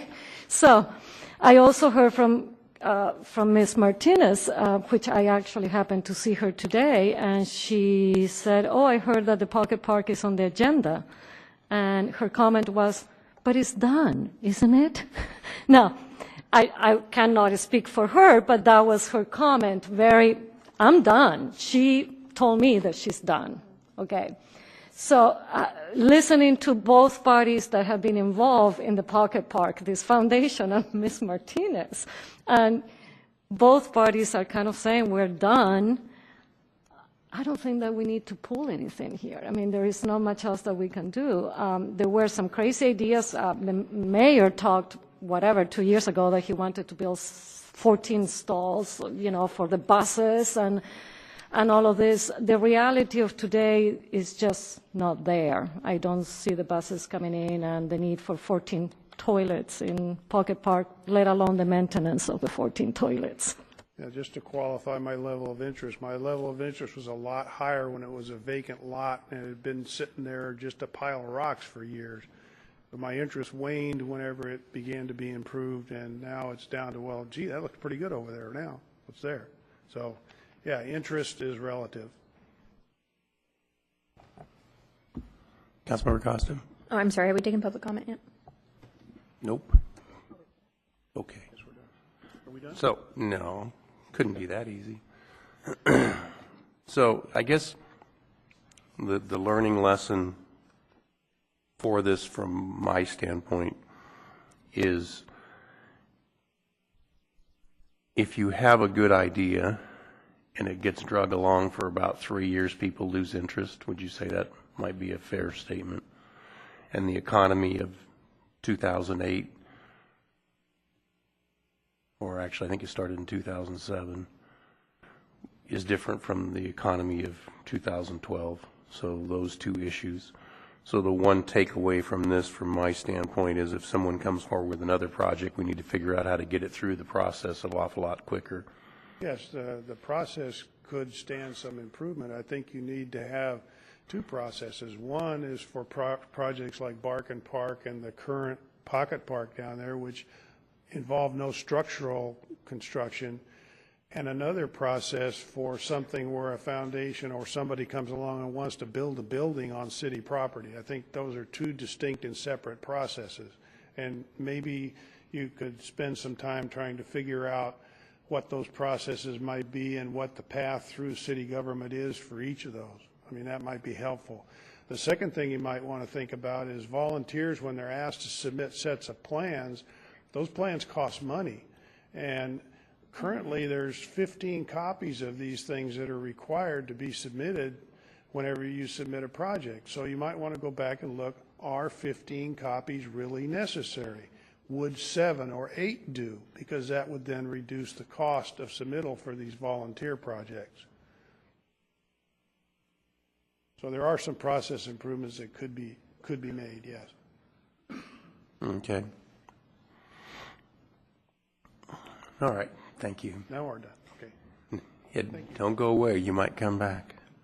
And is there anyone from the public that would like to speak on this subject? Nope. Okay. So I guess what you're asking us for is to receive these and hold them for the future for some possible use, and I'm more than willing to move that. Mr. Mayor, I also think, just for the record, that we should have the council take an action indicating that based on the information they received tonight from the foundation, that a letter will be going out to the foundation indicating that the MOU is no longer in effect and we're not moving forward with the second phase agreement. And that's what you guys want, correct? Okay. So therefore, I move that we accept the project and send a letter telling them that the second phase of the MOU is not going forward. You're actually receiving and file the project. Receive and file. I'm sorry, receive and file the project and submit a letter to the foundation committee that whatever he said. And a second, if someone would. Councilmember Costa? Marilyn, I have a quick question before I get a second. So is it not council's interest to possibly pursue with staff a capital improvement project through the impact fees just for something very low cost as a windbreak in the back of the Pocket Park? Not necessarily to upgrade anything else, and not to build a bathroom, but to figure out some kind of strategy for a windbreak. Well, how about if we do this and then we'll go to that? Sure. Okay, so I still need a second. I'll second. Okay. It's been moved and seconded to do what Joe said. I would like to Councilmember ask Martin. one more question. I would like to know how much money did the city spend on this project? Getting it here, I mean, a ballpark estimate, how much money do we spend in working with the MOU and so forth?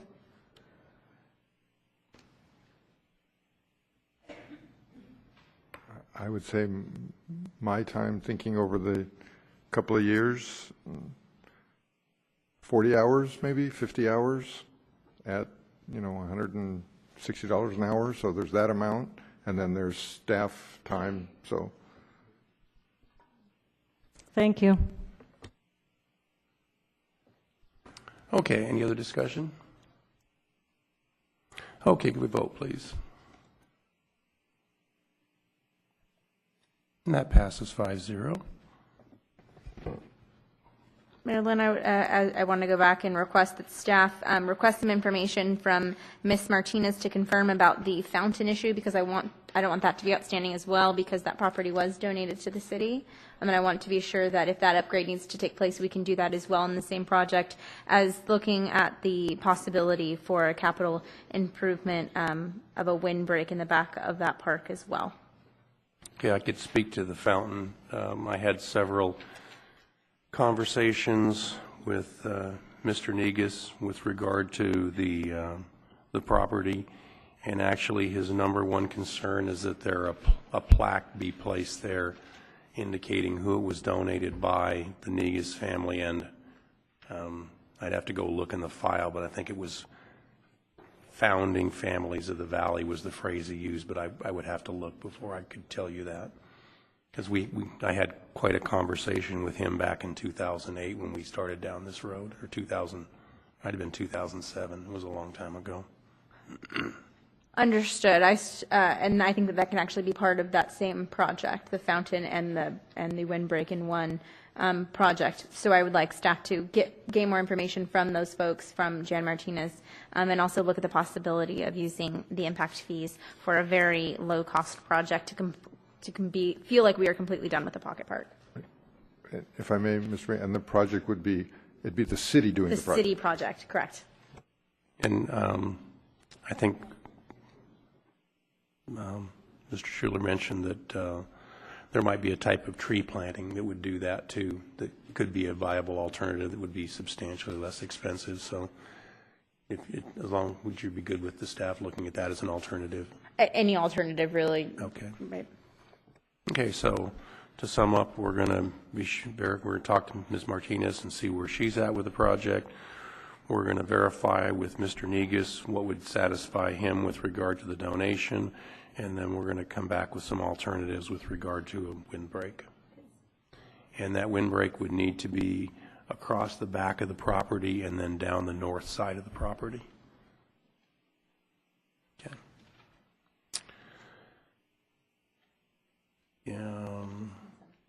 Yeah. Just consensus. Everybody good with that? Okay. One of the things that was looked at initially, just to share with everyone when we started down this road, was the north side of the property was to erect a framework that murals could be applied to, so the mural in effect became the windbreak. Because once upon a time it was envisioned that the park would contain, I think, 4 murals within it. Okay. So thank you very much for your time and effort. We appreciate it. Moving on to item number 11.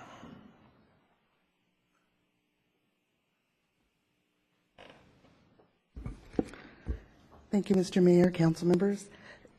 This is the City of Lompoc 2011 General Plan Annual Report. This is the progress status of implementing the 1997 General Plan policies. The state has a requirement that the agencies be advised of the progress that have been made on the implementation measures, and this report was prepared by staff and presented to the Planning Commission on February 8th.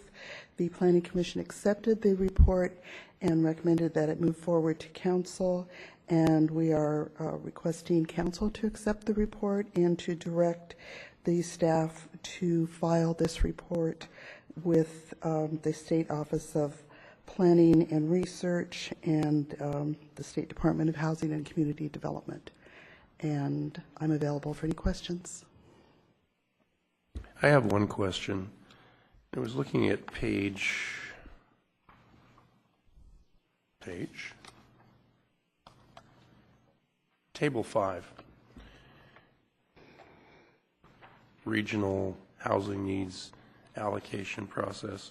I just needed to refresh my memory, it'd be page 14. I recall from a prior council meeting, we had a discussion of low moderate income units provided within Lompoc, and we were 249 units overbuilt against some standard. And here, with regard to the RENA number, which is not the need to build something, but the need to provide the opportunity to build something, we show that we need to build something. Could you just get those two to come together for me? The RENA process, as you indicated, is a state-imposed allocation that is given to the Santa Barbara Agency of Governments, and that is distributed amongst all of the jurisdictions within Santa Barbara County. Our number, you have to be sure that you have land that is zoned to allow the opportunity for properties to develop. And our number, what happens is you get a number and then you have usually a 7-year period to work at that number. When the new numbers come out, those numbers go away. So you are simply working against new numbers. Our number was 516 in the last allocation. We're working now with the state on getting a new number, which will be due in our new housing element will be due in December of 2014. So this number, we are perfectly within the requirements for our RENA number. What we're doing is reporting to the state how we are actually constructing under it. And I'm not sure exactly what the other number may have been. It could have been something under CDBG or some other requirement, because we have numerous varieties. Thank you. Thank you. Any other questions at this time? That's the number you were looking at?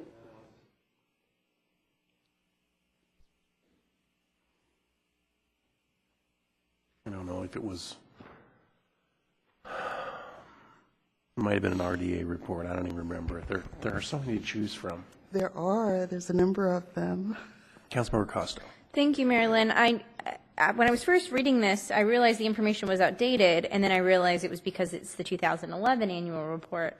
Although a lot has happened so far in 2012, is it uncommon to add addendums to update this information, or will that just be filed with the next year's? That's correct. It will be filed under the 2012 activity. Okay, that's fine. Thank you. Thank you. Okay. Is there anyone in the public that would like to speak on this subject?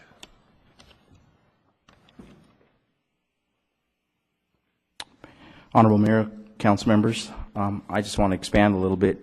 We often look at these. Introduce yourself. I'm sorry, Nicholas Gonzalez. We often look at these numbers, and you were referring to the RENA numbers, and on there was in that general area there was a chart of affordability and incomes, and so out of curiosity, being that my profession is approving in the lending arena, I wanted to see what actually these incomes buy, to kind of give you a gauge when you're making policy.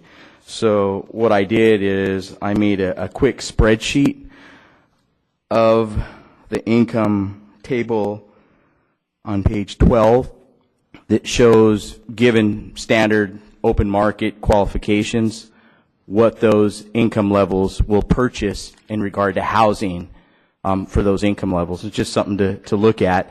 It kind of puts in perspective when we're building affordable housing and when we're looking at private market, apples to apples, oranges to orange comparison.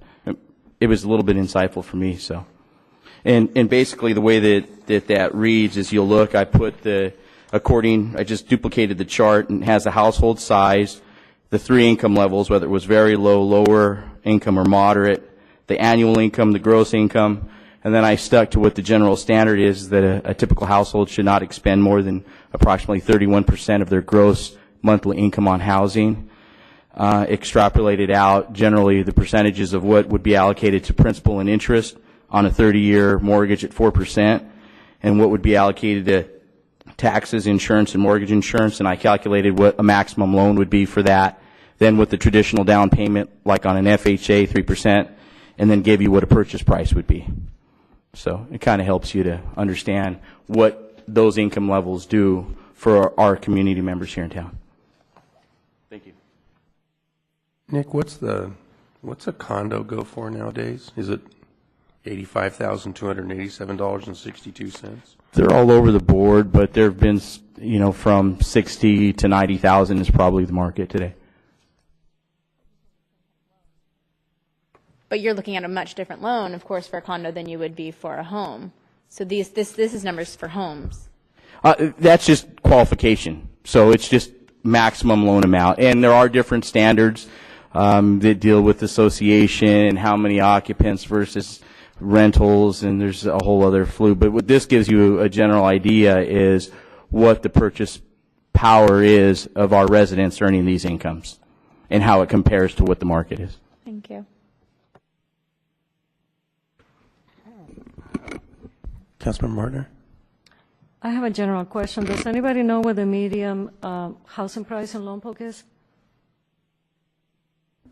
Nick, can you answer that?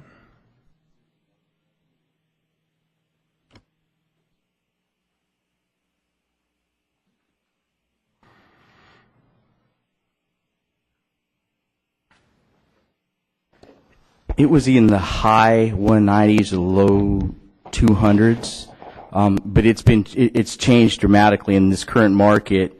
Depending on the amount of sales, it can vary quite dramatically from month to month. So I'd be more than welcome to get that information and email it to all of you. Thank you.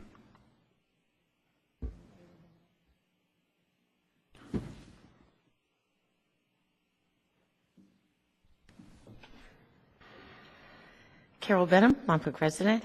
Good evening again. I wanted to call your attention to page 20 and 21 of this report, which covers the calendar year January 1 to December 31st.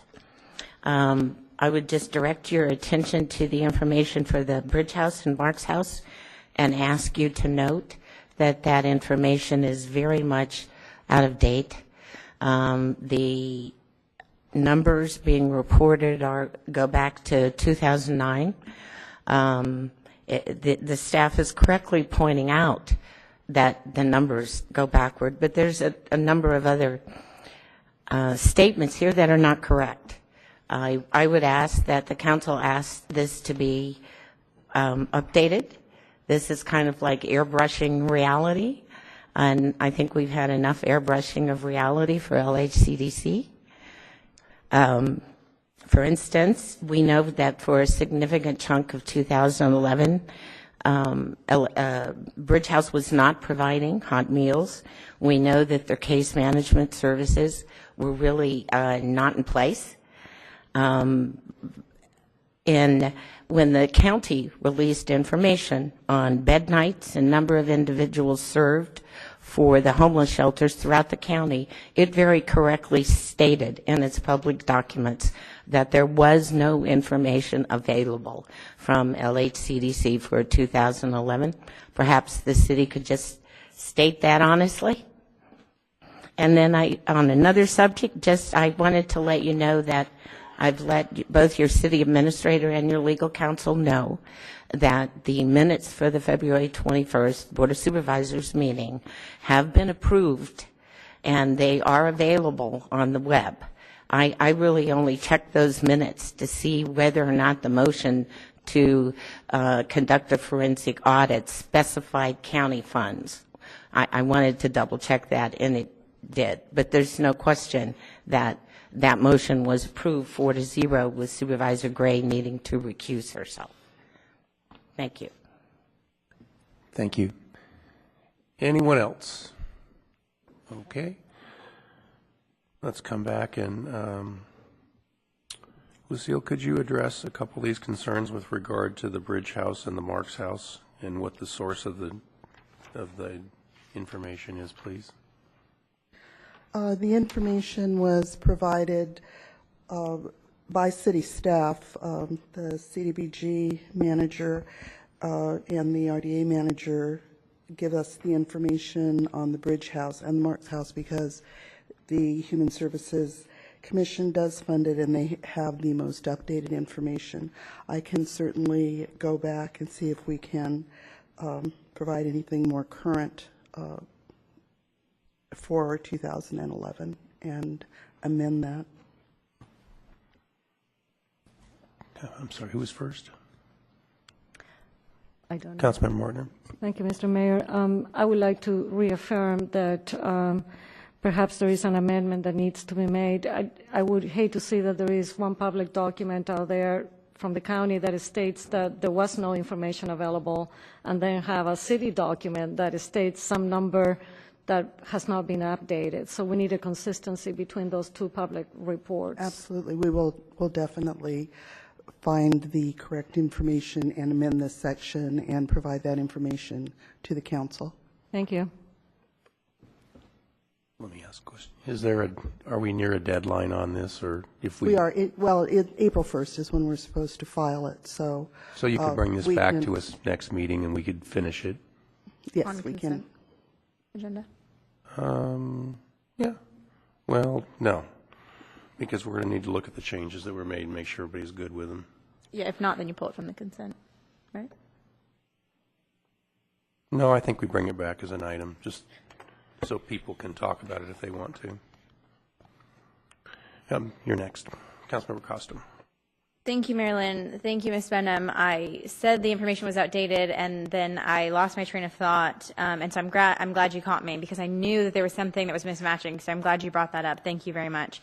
And then I wanted to point out, thank you, Mr. Gonzalez, for bringing this forward. And as Councilmember Martin stated, it seems like if you have a moderate income, you should afford the average priced home in Lompoc. However, that's under the assumption of the county income. Now, it says that based on the 2010 median family income of $71,400 for Santa Barbara County, the city of Lompoc is much lower than that. So actually, if the city of Lompoc was on par with the county, a family who made a moderate income would actually be able to afford a house. Unfortunately, median income in Lompoc and moderate income is much lower. So in fact, that there's a disconnect, and Mr. Gonzalez and I have spoken about that. So I believe I'm explaining that the right way. Is that right?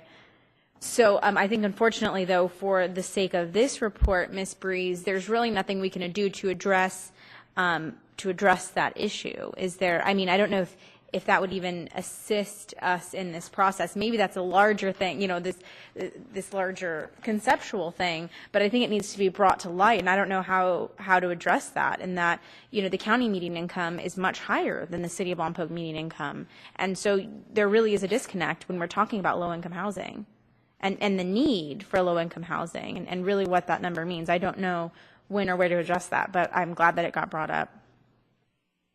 Thank you. Okay, so I need a motion to continue this item to the next meeting.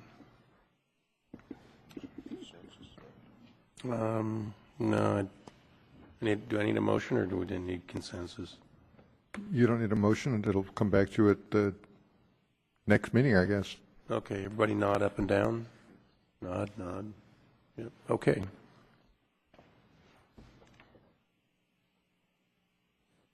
Ms. Breeze, can you clarify if that's something that we can, in the future, can discuss in regards to this report? Or, because I don't want to just leave that as it is. I don't know, I'm assuming the statistics you use are because it's only required that you use your county's median income, is that correct? For the RENA numbers? Yes, that is correct. What would it take to look a little deeper? I mean, would we be able to use the city's statistics instead of the county statistics in that regard? I would have to look into that. I just want council to know how large of a shift that makes when we're looking at what low income really means. When low income becomes equivalent to, the private market, there's a problem. This information is based in our housing element, and we will be looking at our housing element again relatively soon. It may be something that could be included in the next round of information in the housing element.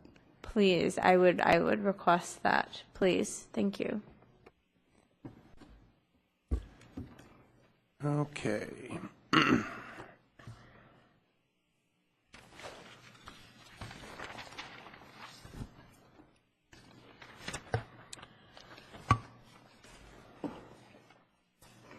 That brings us down to oral communications. Your last 2 minutes to address us on any subject.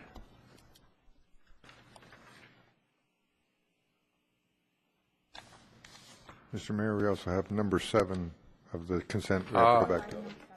Kick number 7 of the curb. Sorry, Will. Thanks for the save. All right, back to good old number 7.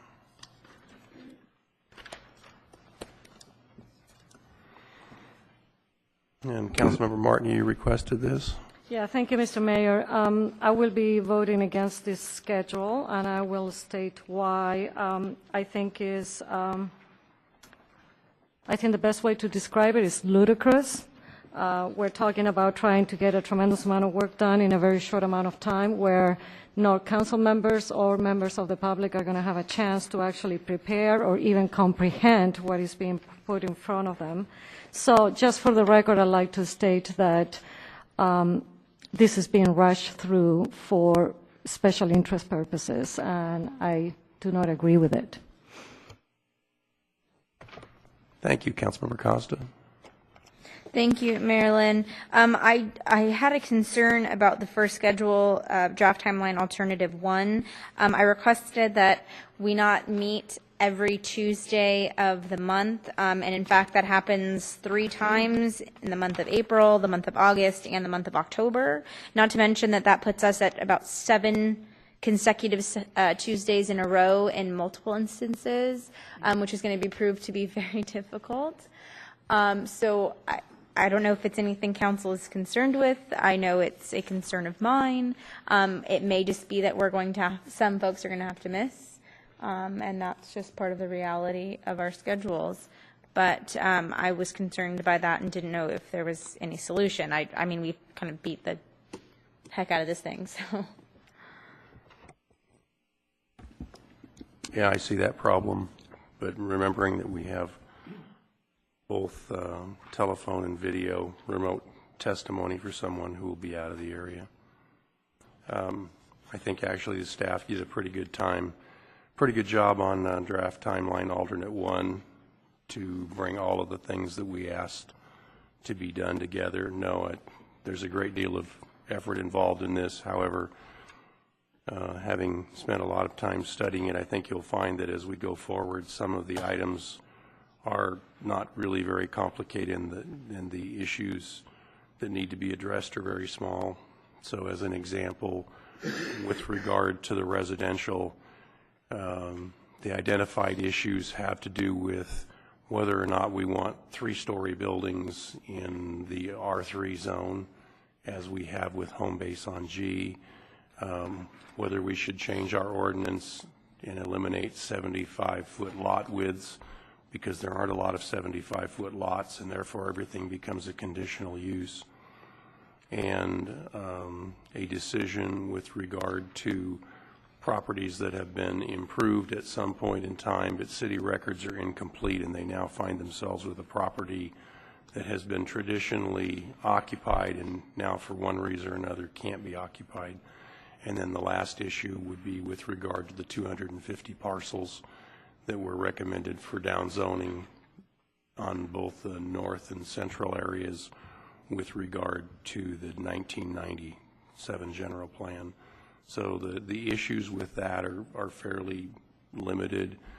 The issues with the industrial zone are probably even more limited and have more to do with some very slight differences between industrial and business park, particularly dealing with wine tasting rooms and whether or not that truly needs to be a conditional use. And then the review of the 74 commercial and industrial parcels that were previously downzoned. So the main focus of effort is our forthcoming meeting next Tuesday, which will deal with the concept of consolidating zones, and if those zones are consolidated, what the requirement would be. And that one is really the big group of work. The other ones are substantially less. Anyone else have something they want to say? Okay. Councilmember Costa. Thank you, Marilyn. Can these timelines be published on the website for anybody who's interested on what date and what topic things are tentatively scheduled? They are posted on the website. We do post all of our hearings on the website. Great, but I mean the schedule as a whole? It is under the council agenda. Can we post it separate on the, on the homepage? Because this is going to be on the forefront in the next 6 months or so. Under public notices, we do have a page that says public notices. We could put it there. That would draw people's attention to it. Sure, and leave it there throughout this entire process and update it as needed. Thank you. Councilmember Martiner. Thank you, Mr. Mayor. I would like to make sure that actually goes on the website as a general plan update public notice. So at least a general plan update, if people do searches on the website about general plan update, this comes up. So those words have to be put in there so at least the public has some chance to look at this. Are there any other key search words that should be included? Or is that going to get it? Yes, no? General plan update will do. Thank you. Okay. Any other discussion? Therefore, I will move attachment 1, the schedule for the draft timeline for the various components. The draft timeline review of the commercial, residential, industrial zoning, district designation, architectural review guides, parking and sign regulations, followed by council review of the 2030 general plan phase 1 update. Marilyn, it's my understanding that this is information only and we're keeping both schedules in the case that one, we change direction. Well, we've got to give staff instructions to go forward with one, and the other one is retained in case things don't work out. But they have to be instructed to do something. Ms. Breeze, were you under the impression that attachment 1 would be followed unless course had been changed, or what was your impression? That we were going to start with alternative 1, the commercial, as Mayor indicated, we would start next week working on the commercial, and following that initial review, depending on how it proceeded, the council might consider going to alternative 2. If not, we would proceed with alternative 1. Yep.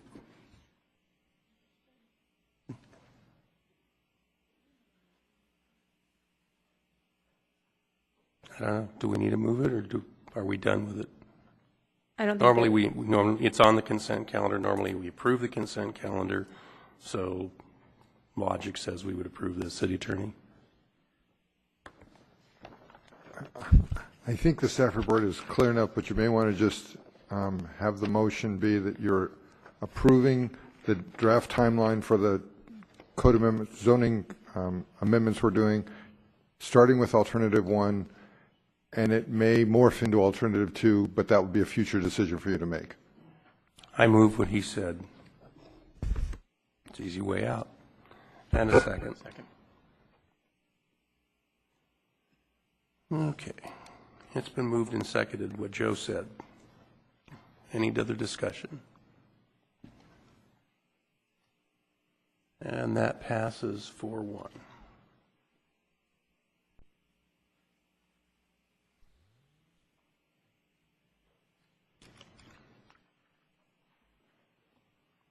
Okay, now let's come back to the final oral communication.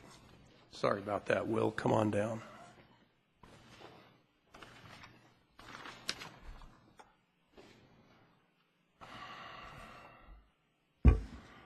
Mayor, City Council, Will Schuyler.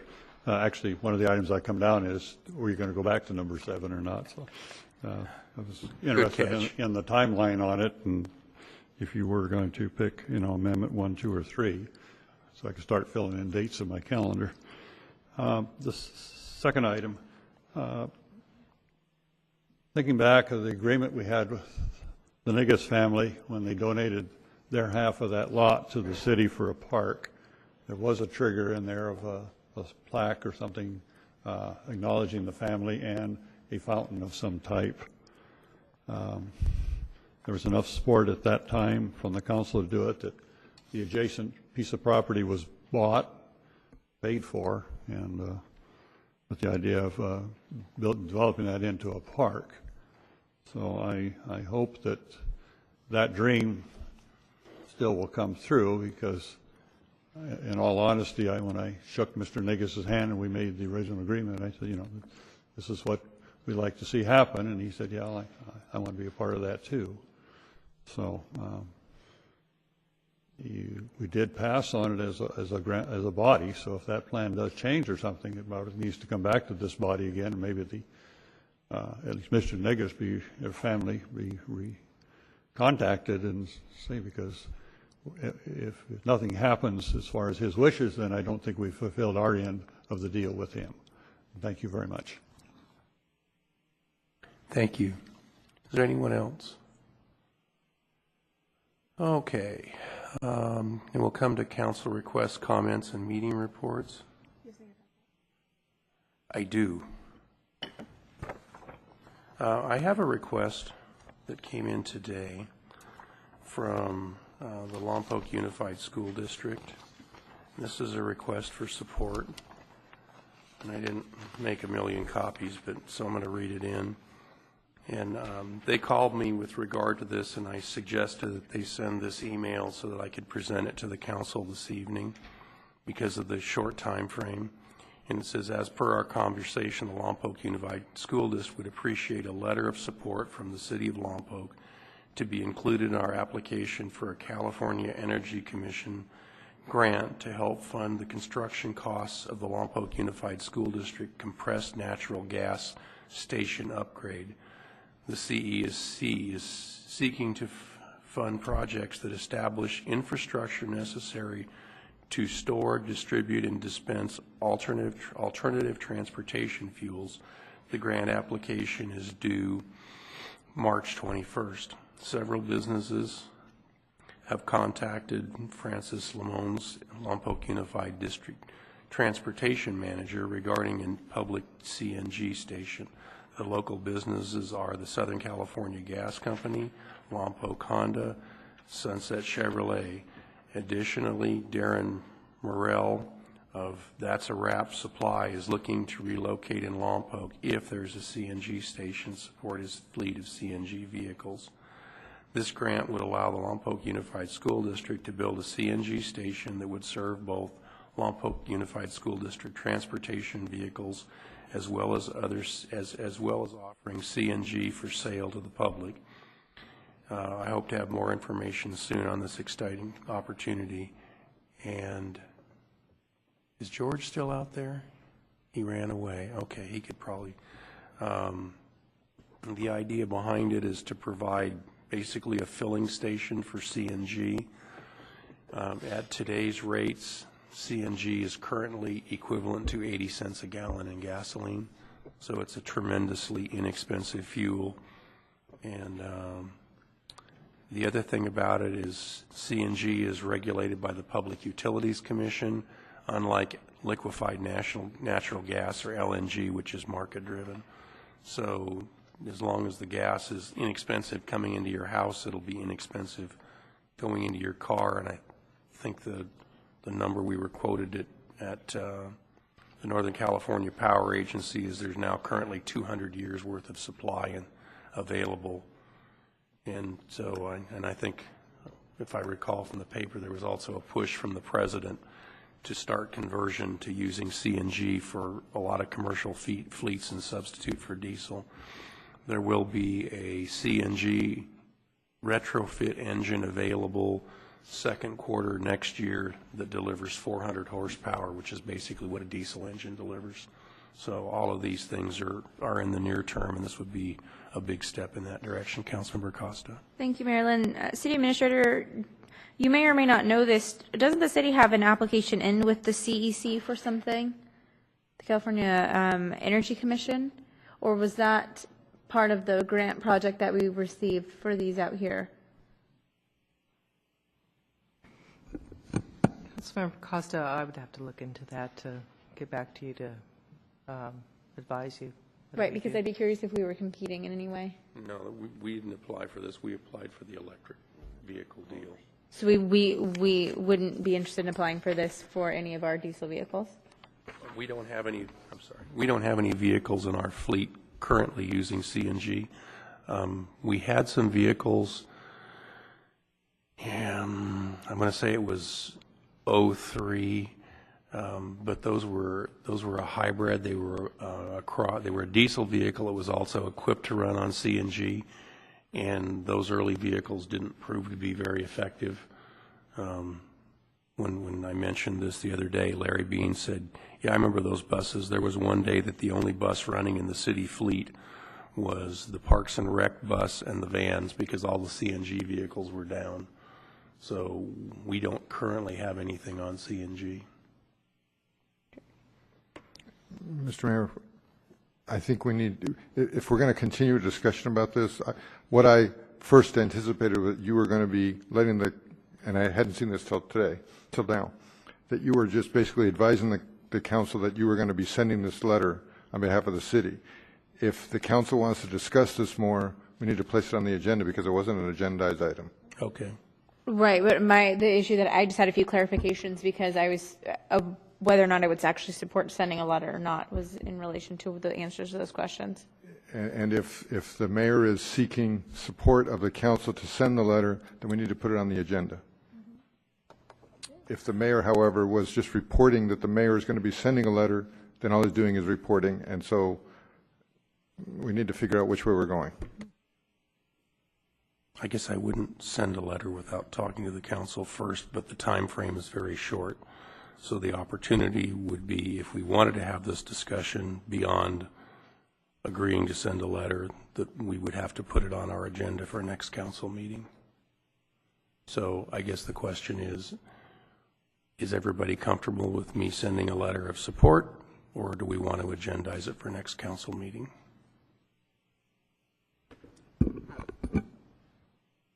Councilmember Martin. I don't think you're seeking a consensus of the council to send this report. If that's what you're doing, we need to put it on the 13th. Right. Okay, put her on the 13th. Right. You cannot ask the council for something without agendizing it when there is a vote. Just take the authority and do it yourself. Either one. I'm unwilling to take the authority and do it myself. I don't believe that to be correct.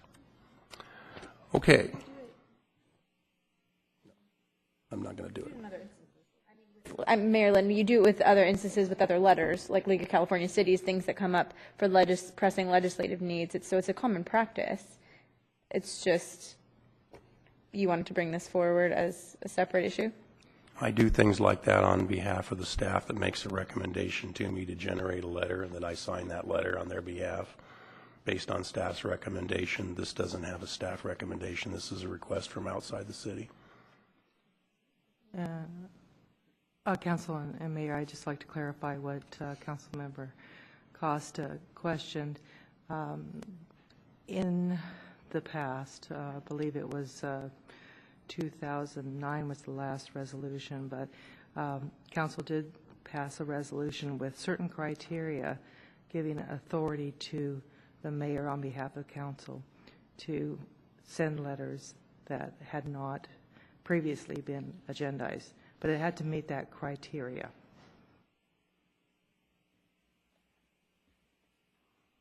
Okay, so back to council requests and announcements. Councilmember Marcher, would you like to give your meeting reports first? I don't have anything to report.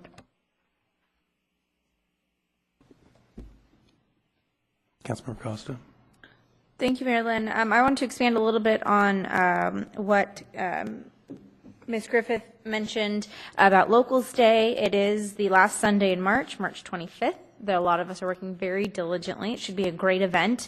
A couple things she didn't mention. You can actually pre-purchase your tickets online, lompocghetto.com, or you can go into the Longoria Tasty Room and purchase them with cash. It's going to be $30 if you have a local ID, $40 with a non-local ID. What you'd be getting is valued at over $100 worth of tastings. At all 18 tasting rooms will be open that day. So again, March 25th. And most exciting is that 10% of all proceeds are going to the Lompoc District Libraries Foundation. So it should be a lot of fun. I hope to see every single one of you out there that day because it should be fun. Thanks. $30. Lompoc District Libraries Foundation will be receiving 10% of proceeds. And with your ticket purchase, you get a souvenir glass. I mean, can't beat that, right? And you can all park at my house and walk over, so if you drink a little bit too much, you can just walk back to my house around the corner. Councilmember Lingle. Thank you, Mr. Mayor. On